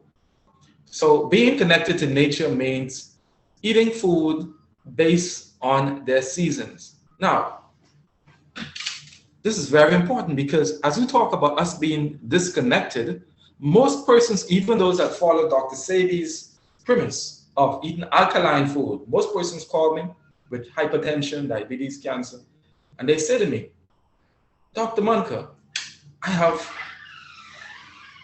hypertension, I have cancer, I have diabetes, but I've been following Dr. Sebi foods list. Well, it's not so much following the list, it's about the right proportion, the right balance. It's about balance. Now, the birds migrate every year. It's an innate knowledge inside that bird. And be taught when to fly away, when to migrate. It doesn't need to be taught what to eat. The salmon swim upstream. The bees migrate. The animals move based on the season. So how is it these dumb beasts understands what to eat? Okay, I'm live, right? I can be here, right? Mm-hmm. You can hear me, right, guys? Can you guys hear me? Clearly, brother. Okay. We can hear you clearly. Okay, yeah. So how is it that these animals, you never see a wild deer in nutritional class being taught what to eat? But we need this information now because we have digressed. That empirical information that was passed down, we have detached ourselves. We have disconnected ourselves from the source of life. And even those with the knowledge now are disconnected because most of us eat food from the food stores. Most of us, including myself, find myself in the food store on payday. We go and we purchase food for our family. So the same white man or the same oppressor that oppressed us owns the wholesale stores. So even if a black brother owns a retail store, he have to purchase his food, his goods from the wholesaler. But we don't know where he gets his food from. And more than likely, more often than not, it's imported. And if it's imported, it's not important. And so because now this food, it's imported, now the problem is when we get our cart, what do we put in the cart? We don't know. Now, I'm going to tell you something. I hope you get your paper and your pen. This is what constitutes a healthy plate. So if you can draw a circle on paper and you put a line in half, 50% of your plate should be vegetables. Vegetables should constitute 50% of your plate. 25% should be protein. 20% fruit, and a mere 5% grain. But as black people, we've got it wrong. When we have our cookouts and our parties and our homecoming, our culture is such where we do the opposite. We have 50% grain, i.e. rice, constitute most of our plate. And the vegetables is a side dish. We call it mixed veg. So our side dish is vegetables and the grain. So even if you drink abundance of water, if it's alkaline water, I don't care. It will hurt you if you don't drink it in the right proportion. So I don't care if you're eating alkaline. If you're eating the wrong portions, you won't be at a disadvantage and deficit. So it's not about what to eat, is what portion to eat. And it's also when to eat. And I will tell you why right now. Listen keenly. So as we look at the disconnection, a lot of you in UK, your family in Jamaica, Trinidad, Cayman Islands, different part of the Caribbean. And one thing that you would know, you speak to any one of your family member that lives in Jamaica, for instance, they will tell you that mango, for instance, only grow in the summer. Avocado grows a certain time.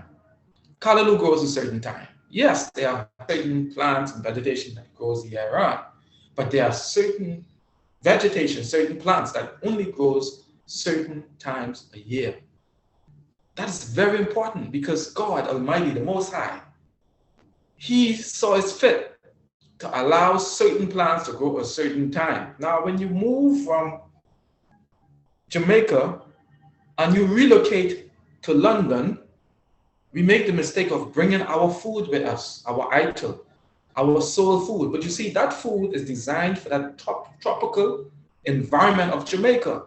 So when you come out of the tropical climate of Jamaica and you bring and eat that same rich, sun-fortified food in a cold temperature, like London, you end up with prostate cancer, breast cancer, because now that food has less vitamin D because of the abundance of sunlight, when you will need more vitamin D in London. So what I'm saying is that you need to find the food in London that is based on the season. Now, we don't own the land in London. We don't own the land, so we can't get the food. We can't get the seasonal food. And a lot of us don't even know the seasonal food. So this is where you supplement. You find the supplementation to supplement and then you try to find the food that gives you that same resonance in that environment in UK that is needed based on that environment. I can't tell someone that live in Alaska to be a vegan because the polar bear can't survive in the jungles of Africa. The polar bear needs to eat the flubber from the seal to insulate him. He needs that fat to insulate him.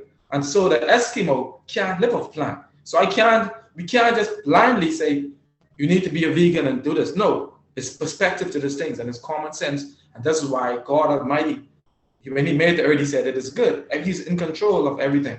Nature's in control of everything. When we detach ourselves, disconnect ourselves from nature, oftentimes through ignorance, we just don't know.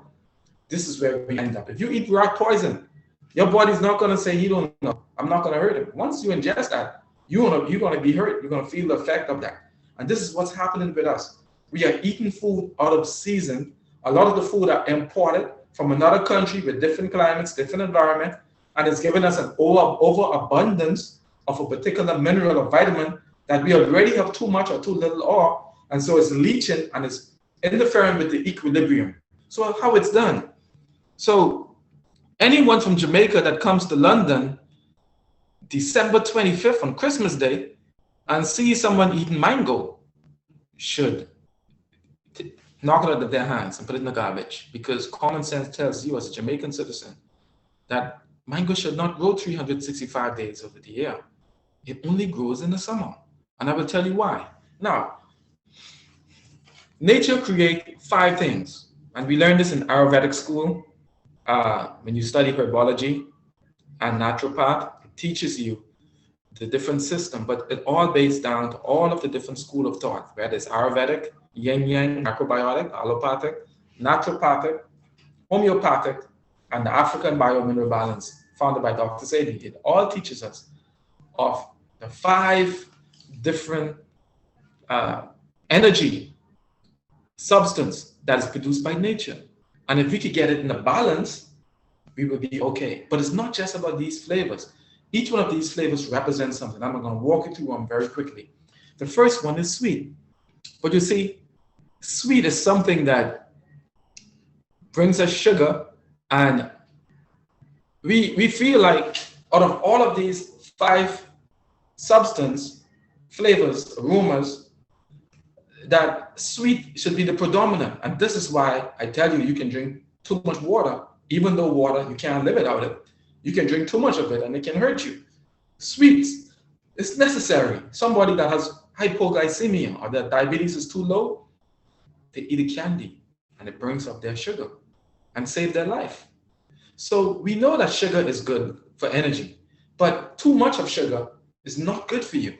But you see, for some reason, out of those 5 things, substance that we need, we cling on to sweet. We even call something that we love after sugar. We addicted to it. We call our wives or girlfriend or someone we love, honey, come here, honey. Come here, sugar dumpling, sweetie pie. So we're addicted to it. We call it sugar, sweetness.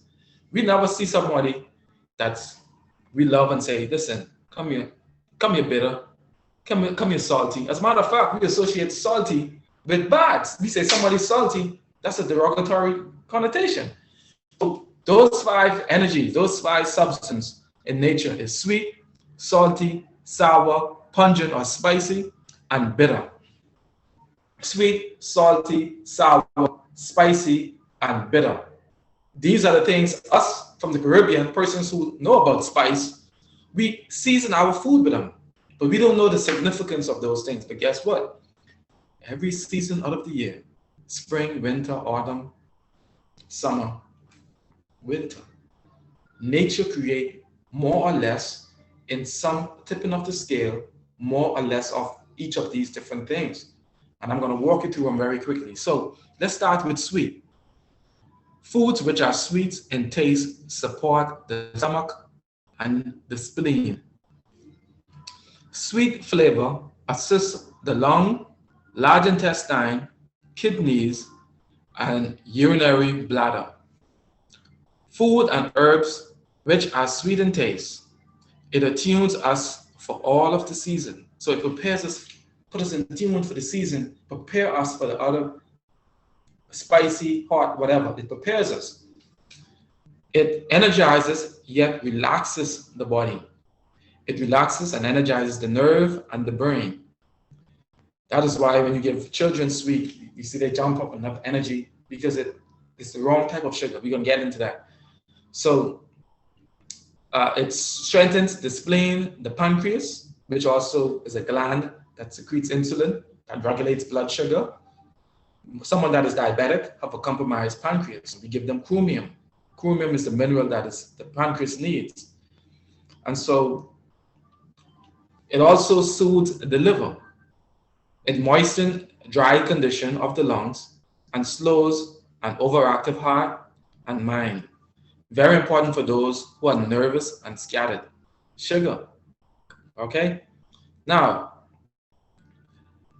again, sugar addresses, it stimulates the stomach and the spleen. And summer is when you should have this in abundance. Summer is when most of us should consume sugar. I'm not talking about white sugar, bleach sugar. I'm talking about natural sugar. And when I say natural, I mean by eating a fruit. That should be the source of your sugar, natural fruits. And I will get into that right now. So, but let me just clarify, sweet is subdivided into two groups. You have full sweet from complex carbohydrates, protein, and fat, which is more strengthening for the system. And then you have empty sweet from fruit and vegetables, which is more for cleansing, detoxification. Now, let me break that down for you further. Sugar that is fortified, processed, produced in the laboratory, wreak havoc on the system. It linked to cancer and it pulls the body in an anaerobic asphyxiated state, meaning that it turns the body in a state of acid and eliminate the oxygen state or the state of alkalinity in the body. So sugar that is processed by a machine, that is man-made, is not good. The sugar that we are referring to that gives you these wonderful benefits for the spleen should be the plant-based and the fruit-based sugar. So the stomach and the spleen. All right. Now, when you look at mango grows in the summer. When you look at tamarind, sapodilli in Jamaica, you call it sweet sock. They call it naceberry. We call it sugar apple in the Bahamas. You guys call it naceberry in Jamaica.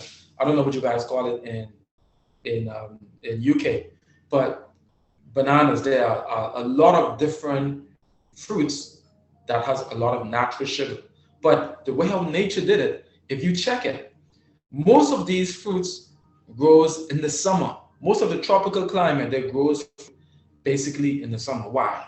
Because you will find that fruits grows mostly in tropical environment. The sweetest mangoes, sugarcane, all of these things grows in the tropics. You're not gonna find mango growing in the freezing snow. They have other things that they need. They don't need that sugar. They need something else. In tropical people, we need more sugar from fruits. Why? Because of the burning, scorching sun that drains our energy. We sweat and perspire a lot in the hot sun, baking sun. So you need a lot of sugar to compensate for the loss of energy. And that is why the Mosai, in his amazing omnipotence, what he did was he created, in his ultimate wisdom, he created the fruits to grow, not in the winter, not in the spring, but in the summer, where we need that glucose, we need that sugar. We need that. But the mango grows prolific, so it doesn't give us chance to give you diabetes. It doesn't have a shelf life. You cannot take wild mango and put it on the fruits on the shelves. It's going to rot and it's going to overripe. You have to eat it as it comes, but it's not going to give you diabetes. It's a detox. Tamarind is going to detox the system. All fruits gives you fiber and it gives you sugar. So it gives you the energy, but it cleanses the stuff out of the system. It cleanses the liver. I know somebody that had her liver was enlarged and she ate what they call hairy mango. It's the wild mango from Africa. It grows in Jamaica. It grows in Jamaica. It have the hair that goes in the teeth. And this mango was able to bring her liver down twice the size. It brought it down to normal. Just eating mango brought the liver down. Mango is not going to give you diabetes. Not wild mango, certainly not. So these are the fruit that grows in the summer. Fruits that are the sugar prolific, comes fast, and doesn't linger. It leaves very rapidly, cleanses the body, energizes the body, and as the body is getting away from cleansing all that sugar, the fat have to be restored. And now if you come out of this summer and you come in the autumn now in the winter, you see more the avocado, which is going to give you the oil, your nuts, going to give you the oil, it's going to put that oil back into the body. Okay, so before we get there, let's get into salt. Salt, you are the salt of the earth. Food which are salty in taste support kidney and the urinary bladder, the urinary tract. Salty flavor assists the kidneys, urinary bladder, liver, and the gallbladder, the bladder, the liver, and the kidneys. That's what salt does. Now, again, I'm not talking about table salt the same way I was not talking about white sugar, because contrary to popular belief, you need salt. You can't survive without salt. When you sweat, taste it. It's salty. When you cry, it's salty. When your semen is salt. Your cells assimilate minerals through salt. Salt conducts electricity. We are electrical beings, so you can't live without salt. But it's the wrong type of salt. It's the processed salt. So, salt has been around for over 250 million years, according to scientists, and have been using salt as far back as 60,050 BC. Salts are helpful for all biological activities and have the most grounding, descending activity of any substance such as food. Salt strengthens the digestion and increases the blood flow of hydrochloric acid, which is an acid in your gut, in your stomach, that breaks down food for digestion, absorption. Very important. Salt enables us to focus more clearly and to be grounded mentally. Excess salt is said to lead to fluid buildup. So again, it comes with balance. Now, food and herbs which are salty in taste, the benefits are it regulates water metabolism. So it controls your electrolytes, the water system in your body, where you don't have edema or fluid retention. It keeps that balance of your water system. It regulates blood pressure. It promotes blood sugar health. It helps reduce signs of aging because it keeps us tuned. It promotes healthy pH balance of your cells, particularly the brain. It supports respiratory health. It promotes sinus health. It prevents muscle cramp, promotes bone health, regulates sleep, promotes natural sleep, supports sex hormones, promotes vascular, or help with circulation, the circulatory system. It assists in absorption of food particles through your intestinal tract. So a lot of people have ulcers, they have GERD or gastroesophageal reflux disease. A lot of persons have bloating or indigestion. Again, a lot of persons who have hypertension, the doctor tell them stop eating salt. But it's a balance, because not all hypertension cases are pathological, meaning you can have a stressful job, a stressful life, and a perfect hypertension levels, but the stress can be keeping your pressure elevated, but you don't have hypertension. And you can eliminate salt, which is essential, and you put more damage onto your system. So again, salt stimulates the kidney and the urinary bladder function. And this, again, the season we should up our salt intake is the winter. And this is when the kidney will be the strongest. And then the kidneys is in harmony once the salt level, a lot of people with kidney issues because of their either too much or too little salt. It's a balance. So we're going to talk about that again. So now, when you talk about salt, the Himalayan is a good salt. The pink Himalayan salt, Celtic salt, the pond salt, that comes from the pond in Jamaica, in the Bahamas, in the Caribbean. We have wild salt. It just comes from the pond and we grind it up. It's We use it for everything. My grandparents used it. I use it.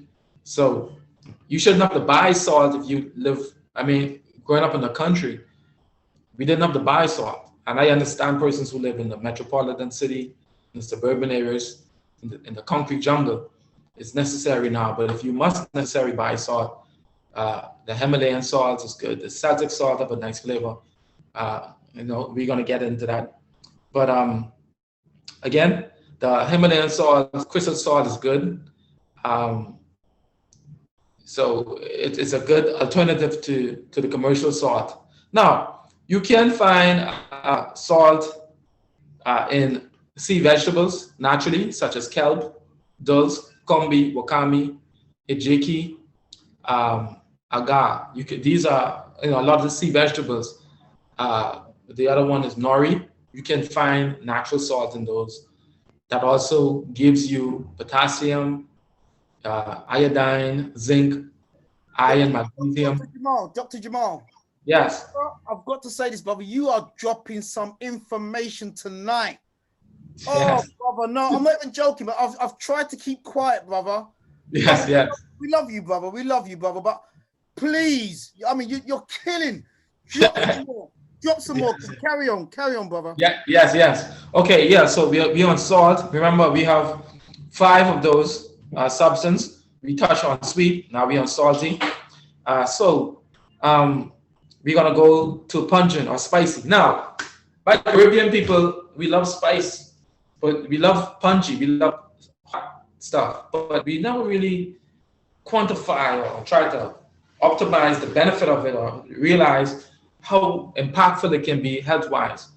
And once we create the balance of these food, the implications or the ramification of these health-wise can be far-reaching. And this is what we're trying to say. We are trying to get people acquainted to these or reacquainted, because a lot of people know, but they're just using the wrong combination. Like I said, you can eat rice or grain, but it's just people are eating too much.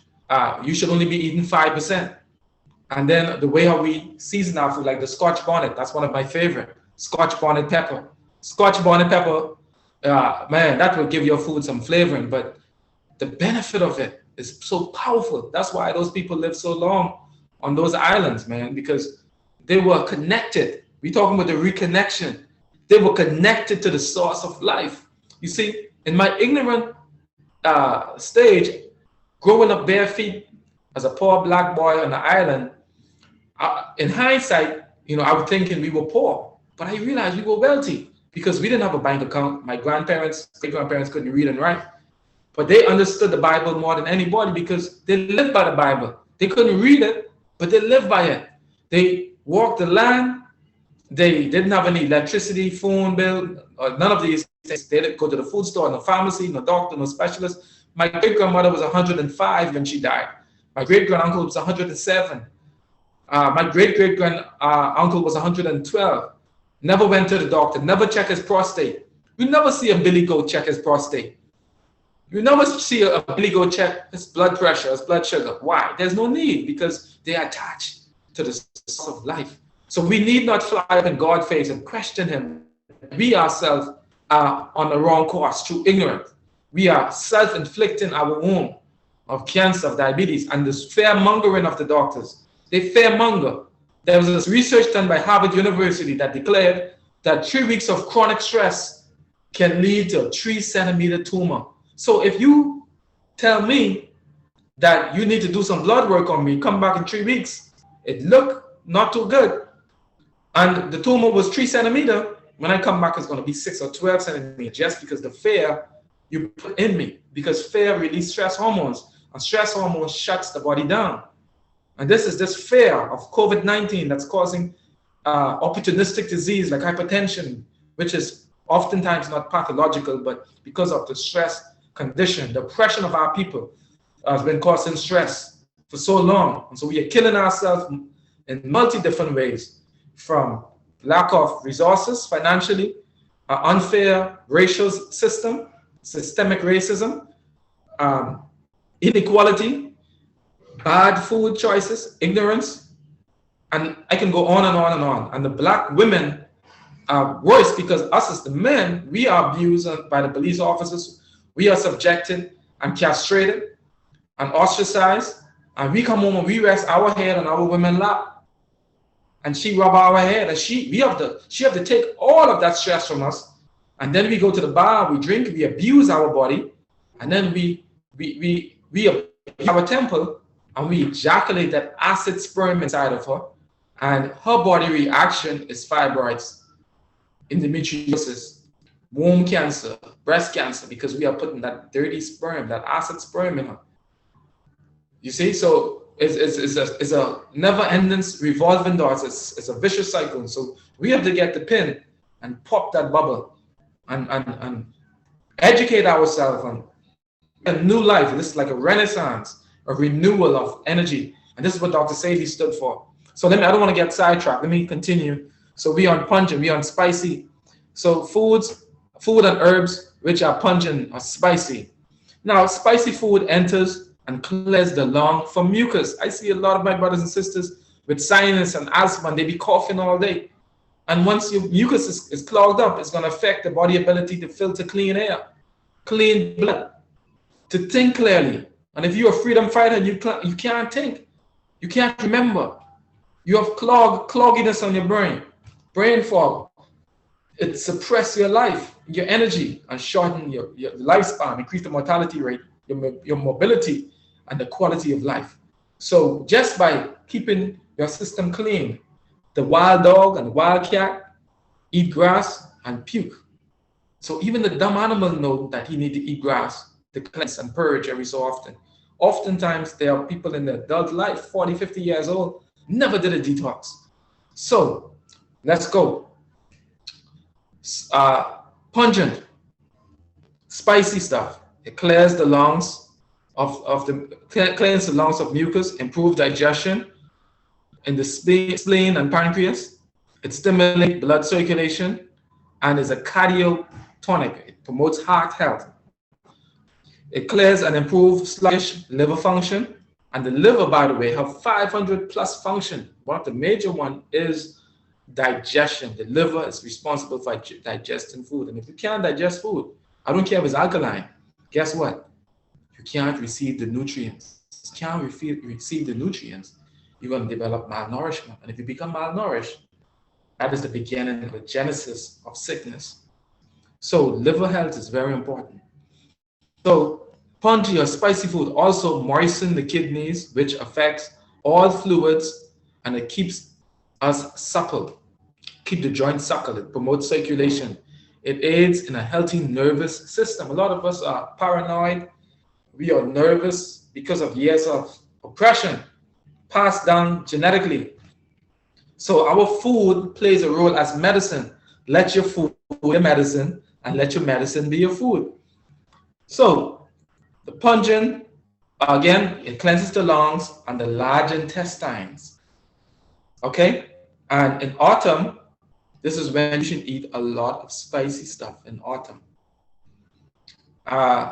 So foods which are sour in taste. Again, now we're going to go to sour. We come at spicy.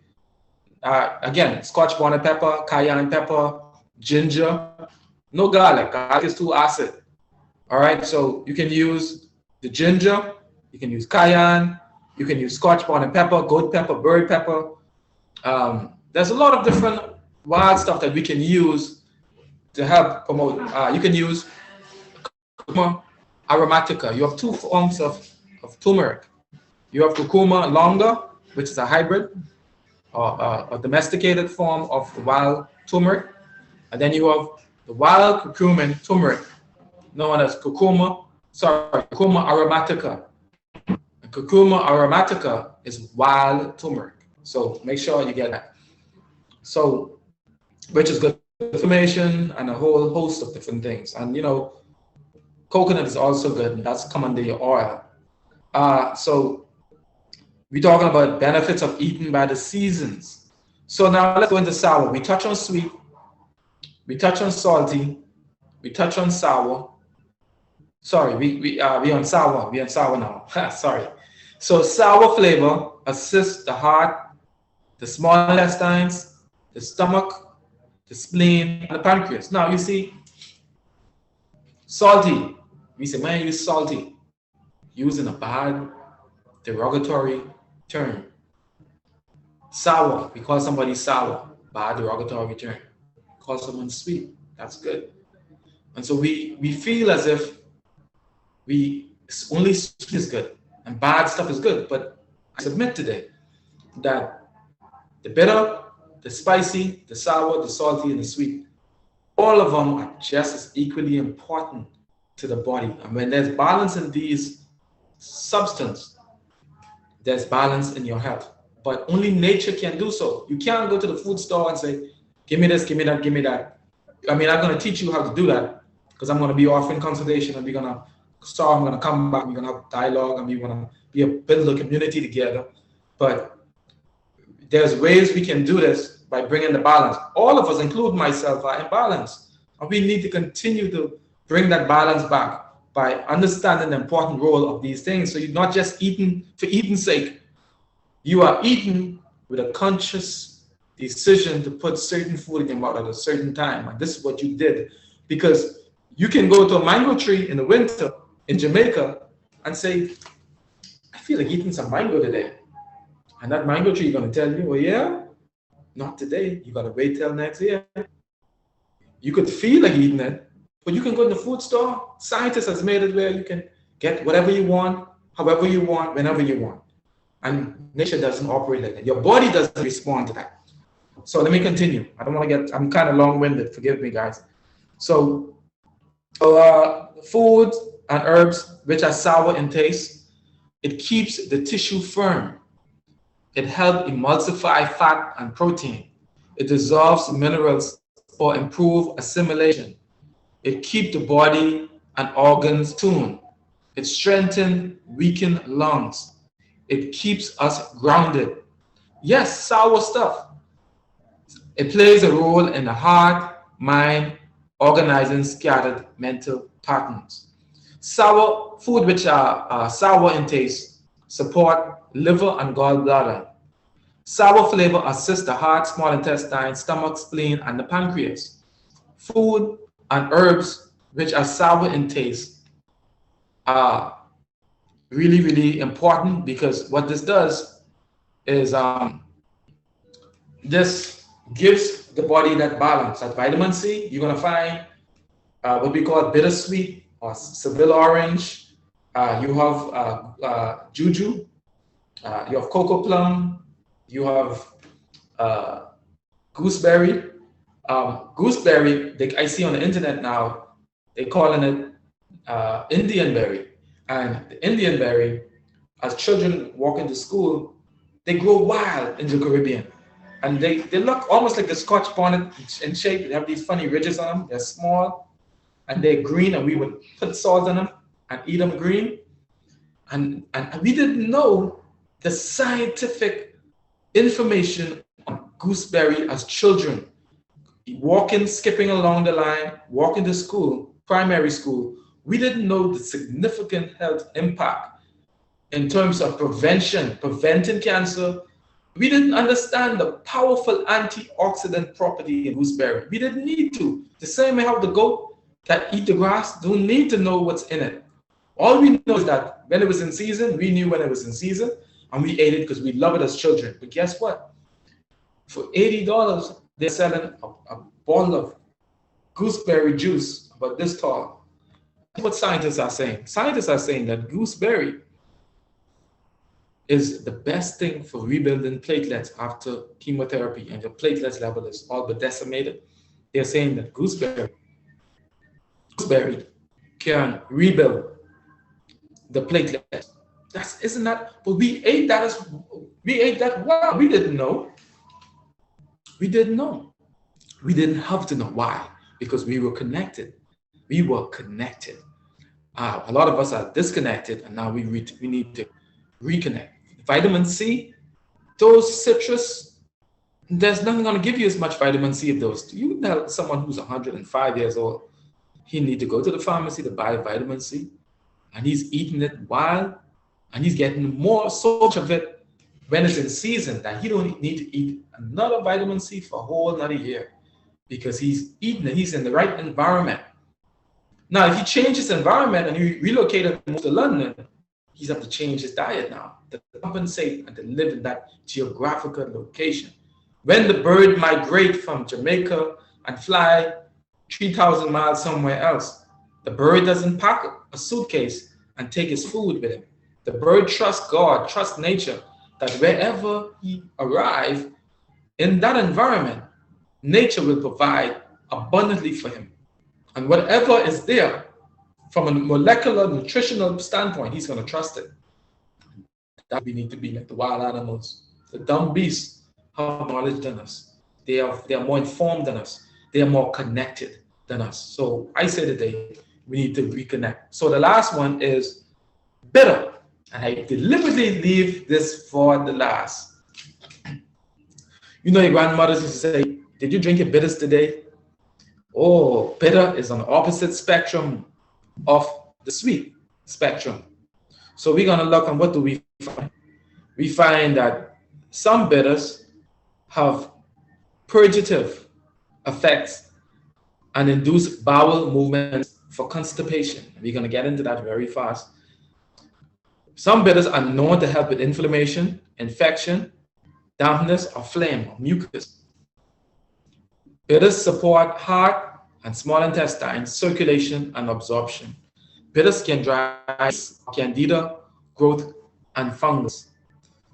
Bitters can reduce high blood pressure, tonify, vitalize the kidney and the lungs, clear heat and cleanse arteries of damp mucus or mucoid deposit of cholesterol and fat. So bitter is Dr. Jamaal? Yes. Yeah, just let you know, you got 3 minutes left, King. Okay. This is the last. Just let everyone know, Dr. Jamaal, this is not his first and only time with us. He will be coming back here again and again and again. Yeah. That is the plan of it. Yes, yeah. So today is the reconnection. Yes. So I'm wrapping up. I'm wrapping up now, and this is a very long journey and a very short part. A lot of information compressed. So what I'm saying is the bitters is what you need, because you need to purge all that sugar, all that residual, and this is the principle behind it. If you go to a buffet, to a European or to a buffet, the first thing you will see at the buffet is salad, because salad represents bitter. Those dandelion greens, those salad, kale, that stimulates your digestion. I always tell people before they eat food, put something bitter on their tongue. It's going to stimulate your digestive system. So it's very important to consume bitter before you eat, or have bitter as a part of your. So we learned today spicy, salty, sour, pungent, and bitter. And so for those of you who want more information, you can email me at bushmedicineman@gmail.com, where the answer is diabetes. We deal with everything. And if you need a one-on-one consultation, we also have a system where you can book a one-on-one session with me, and we can go over those, and it will be your time. You won't rush the information if it feels rushed today. But it's very important for you to understand that diet and lifestyle, such as exercise, all these things play a role in health. You can't have one without the other. With mental health, it all goes together. So here we are. Brother Dr. Jamaal, brother, I mean, if I'm hoping that as you're talking, you can see the comments in the chat room, brother. No, I couldn't see them. I couldn't see her. My wife is on. She's making notes. So for those of you, she's in. Fantastic, brother. Please, either yourself or your wife, down. Yes. Patients. They can keep in contact with you in the Bahamas. And brothers and sisters, brother will be on the show. Please, in the chat room, put down some. Just let the brother and his wife know how you found tonight. I know, especially myself, I had no idea about and how the sour, your heart and what have you. I had no idea about that.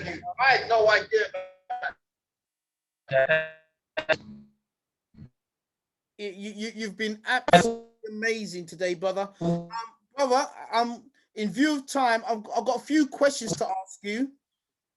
And I know when it deals with health, it's very hard to answer questions in a very short time. Hence why I want brothers and sisters to have your details and make contact with you directly.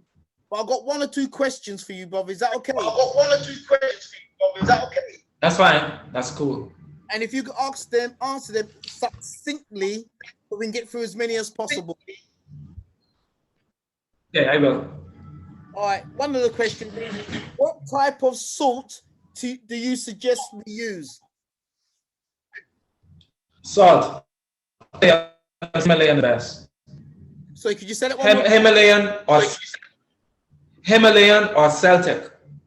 Fantastic. I like that answer, brother. Straight to the point. Fantastic. Yeah. Okay, sorry, brother. The next question is, can scarred or stringy kidneys be restored? And if so, what would the doctor advise, please? Say that again. The question is, can scarred or stringing kidneys be restored? I don't know that. Yes, well, the thing is, there's some cell regeneration, and even though some cells that damage cannot be restored, once you consume the right food and eliminate those antagonistic things, healing occur and cell regeneration can occur. We've seen it happen. So it takes time. People need to understand it's not a quick fix. It's not something that, can you guys hear me? People are talking about sound. We can hear you clearly. Okay. Yeah, so it's not a quick fix. But the first thing one would have to do is eliminate the things that is causing harm. Fantastic. Dr. Jamaal, can you advise what to eat just before menstrual cycle, as I always crave sugar or bad foods 3 days before my menstrual cycle?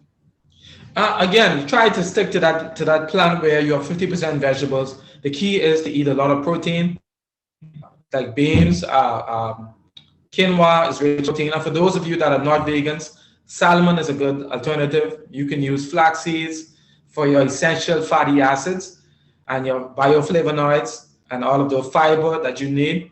But that person, they can do it like a mild fast and drink raspberry tea. Raspberry is good. It's going to prevent the cramps, the period cramps.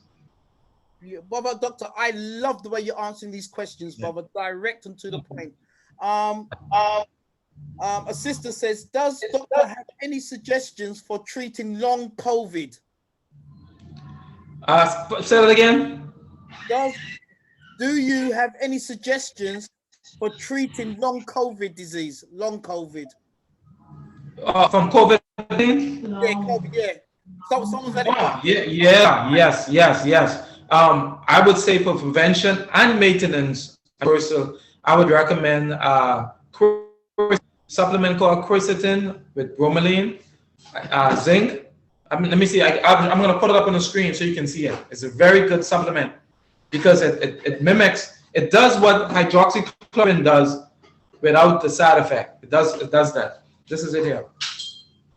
Fantastic. You see that, brothers and sisters? This brother's come prepared. Yeah. So you can take the quercetin, bromelain along with zinc, and also melatonin is very good too. You can put melatonin under the tongue, and the melatonin, it prevents something called cytokine storm. CYTOKINE. Cytokine storm. Melatonin prevents that. So if you know somebody with COVID that is having difficulty breathing, which is really the bad part of COVID, the melatonin can prevent that or stop it because it prevents the COVID from attacking the lungs. So take some melatonin. Fantastic. And just 2 last questions, brother. What protein do you suggest for vegans? For vegans, you can use amaranth, which comes from it's come from the callaloo. Amaranth. Amaranth has more protein than quinoa. It's amazing. I make a porridge with it for my kids. Amaranth is a great sauce. You can use garbanzo, and quinoa also is a good source of protein as well. Also, you can use hemp. Hemp has protein as well. Hemp seeds. Beautiful. Brother, can you show that bottle again, please? Someone's asked, can you please show that bottle again? Beautiful, beautiful, fantastic, brother. You've been absolutely. There are more questions. In fact, next time you come back, Doctor, yes, we will try and have a whole session of questions and answers as well as you directing us what to do. But yes, brother, you've been absolutely fantastic. We definitely put down your contact details for your health clinic, your yes. surgery, please, because brothers and sisters are just going crazy for you, brother. They're going. Yes, I appreciate you, bro. But Andrew, I really appreciate you. The information, you know, Dr. Sebi, his mission was to try to save as much life as he could. And I'm going to continue that. Beautiful, beautiful, brother, beautiful. Brothers and sisters, Dr. Jamaal, you've been absolutely I can't, brother. You've been an absolute angel for us today. And before we finish, brother, in your last 1 minute, brother, what's your marching orders to us all over the world? What is the message you want to give us in that last 1 minute? I want to tell people, be careful, temple, and make sure your lifestyle. Einstein, people like to quote Einstein, this thing and expect a different results. That's insanity. So change what you've been doing. If you don't like where you are, then the common sense thing is to change. I would say to exercise at least 3 times a week. Do some form of exercise. And if you live in a cold environment, as a black person, as a carbon, you definitely need to exercise. You need to sweat, exertion. Don't be a couch potato. Change your lifestyle. Put some energy. Meditate. Some exercise. Change your mentality. Be positive. Stay around positive people, and you'll be okay, man. We're gonna fight this disease paradigm. Change is here. Fantastic, brother. Please thank your wife and the whole family. Make sure your wife, brother, because sisters over here, they get crazy for you. So making sure your wife knows you need security. Sisters. You need much love, man. Blessings. My big brother, we didn't get a chance to speak. But in our next show, brother, we'd like you to also talk a bit about the benefits of fasting. Pardon me? We'd like you to talk more about the benefits of fasting in the next show as well. Oh, for sure. Beautiful. Yes. There's a lot to talk about. There's a lot. Fantastic. Yeah. There's a lot of. Hopefully, we can have some of the panelists and the people that's tuned in. They can as well. Absolutely. Brothers and sisters, show some love to our king, Jamaal. And remember, brothers and sisters, I thank you so much. We had over 500 on the platform, and it's been an absolute blessing all the way through. Don't forget, brothers and sisters, to support One First Fruit or One Stop Fresh and Fruit Vegetables. Please support that, brothers and sisters. Let us all, including myself, buy from this particular company. If you're not already supporting a black company, already doing it, okay, brothers and sisters, please put your orders through. Let's show them that we support them.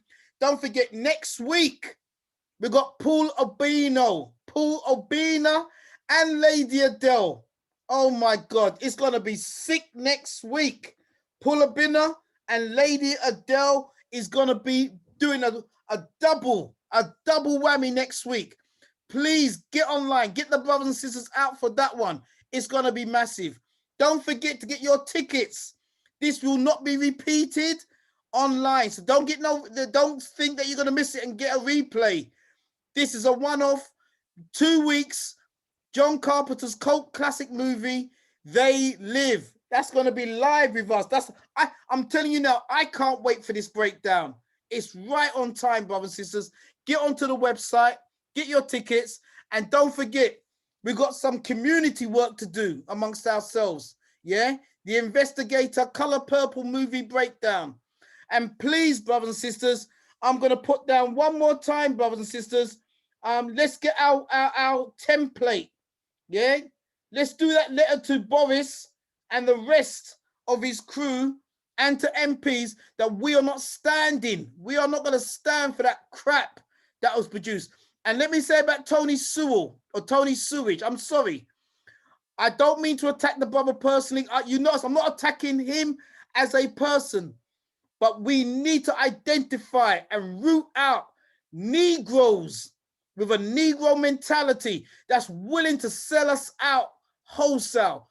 Yeah. So I'm not attacking him, the person, even though me and him don't like each other. I'm saying it up front. We don't like each other, but it's not about him, the person, brothers and sisters. And let me say to you, there's a crime of commission and there's a crime of omission. The crime of commission is what he's done to us. The crime of omission is if we stay silent. We are not doing the act, but our silence makes sure that we condone the act. And so our people in 10, 15 years going to say, why didn't you say anything? Why didn't you do anything when our people being sold out? So brothers and sisters, if you're happy to say nothing, then know that you've been part and parcel of what Tony Sewage and all of these people have done to us. There's a crime of commission and there's a crime of omission, brothers and sisters. So remember, brothers and sisters, it's our time to rise up. We've never lived in a day like we're living in today. We've got people who are standing up. We've got Lady Adele. We've got Sister Dr. Richards. We've got Sister Charmaine. We've got Auntie Jean. We've got Prophet Kweku. We've got so many brothers. We've got Leo Muhammad. We've got Tony Warner. We've got so many brothers and sisters who are now standing up. Don't you be the one missing out, brothers and sisters. Yeah? And we've got to now stand up as you. What this report has done is linked the grassroots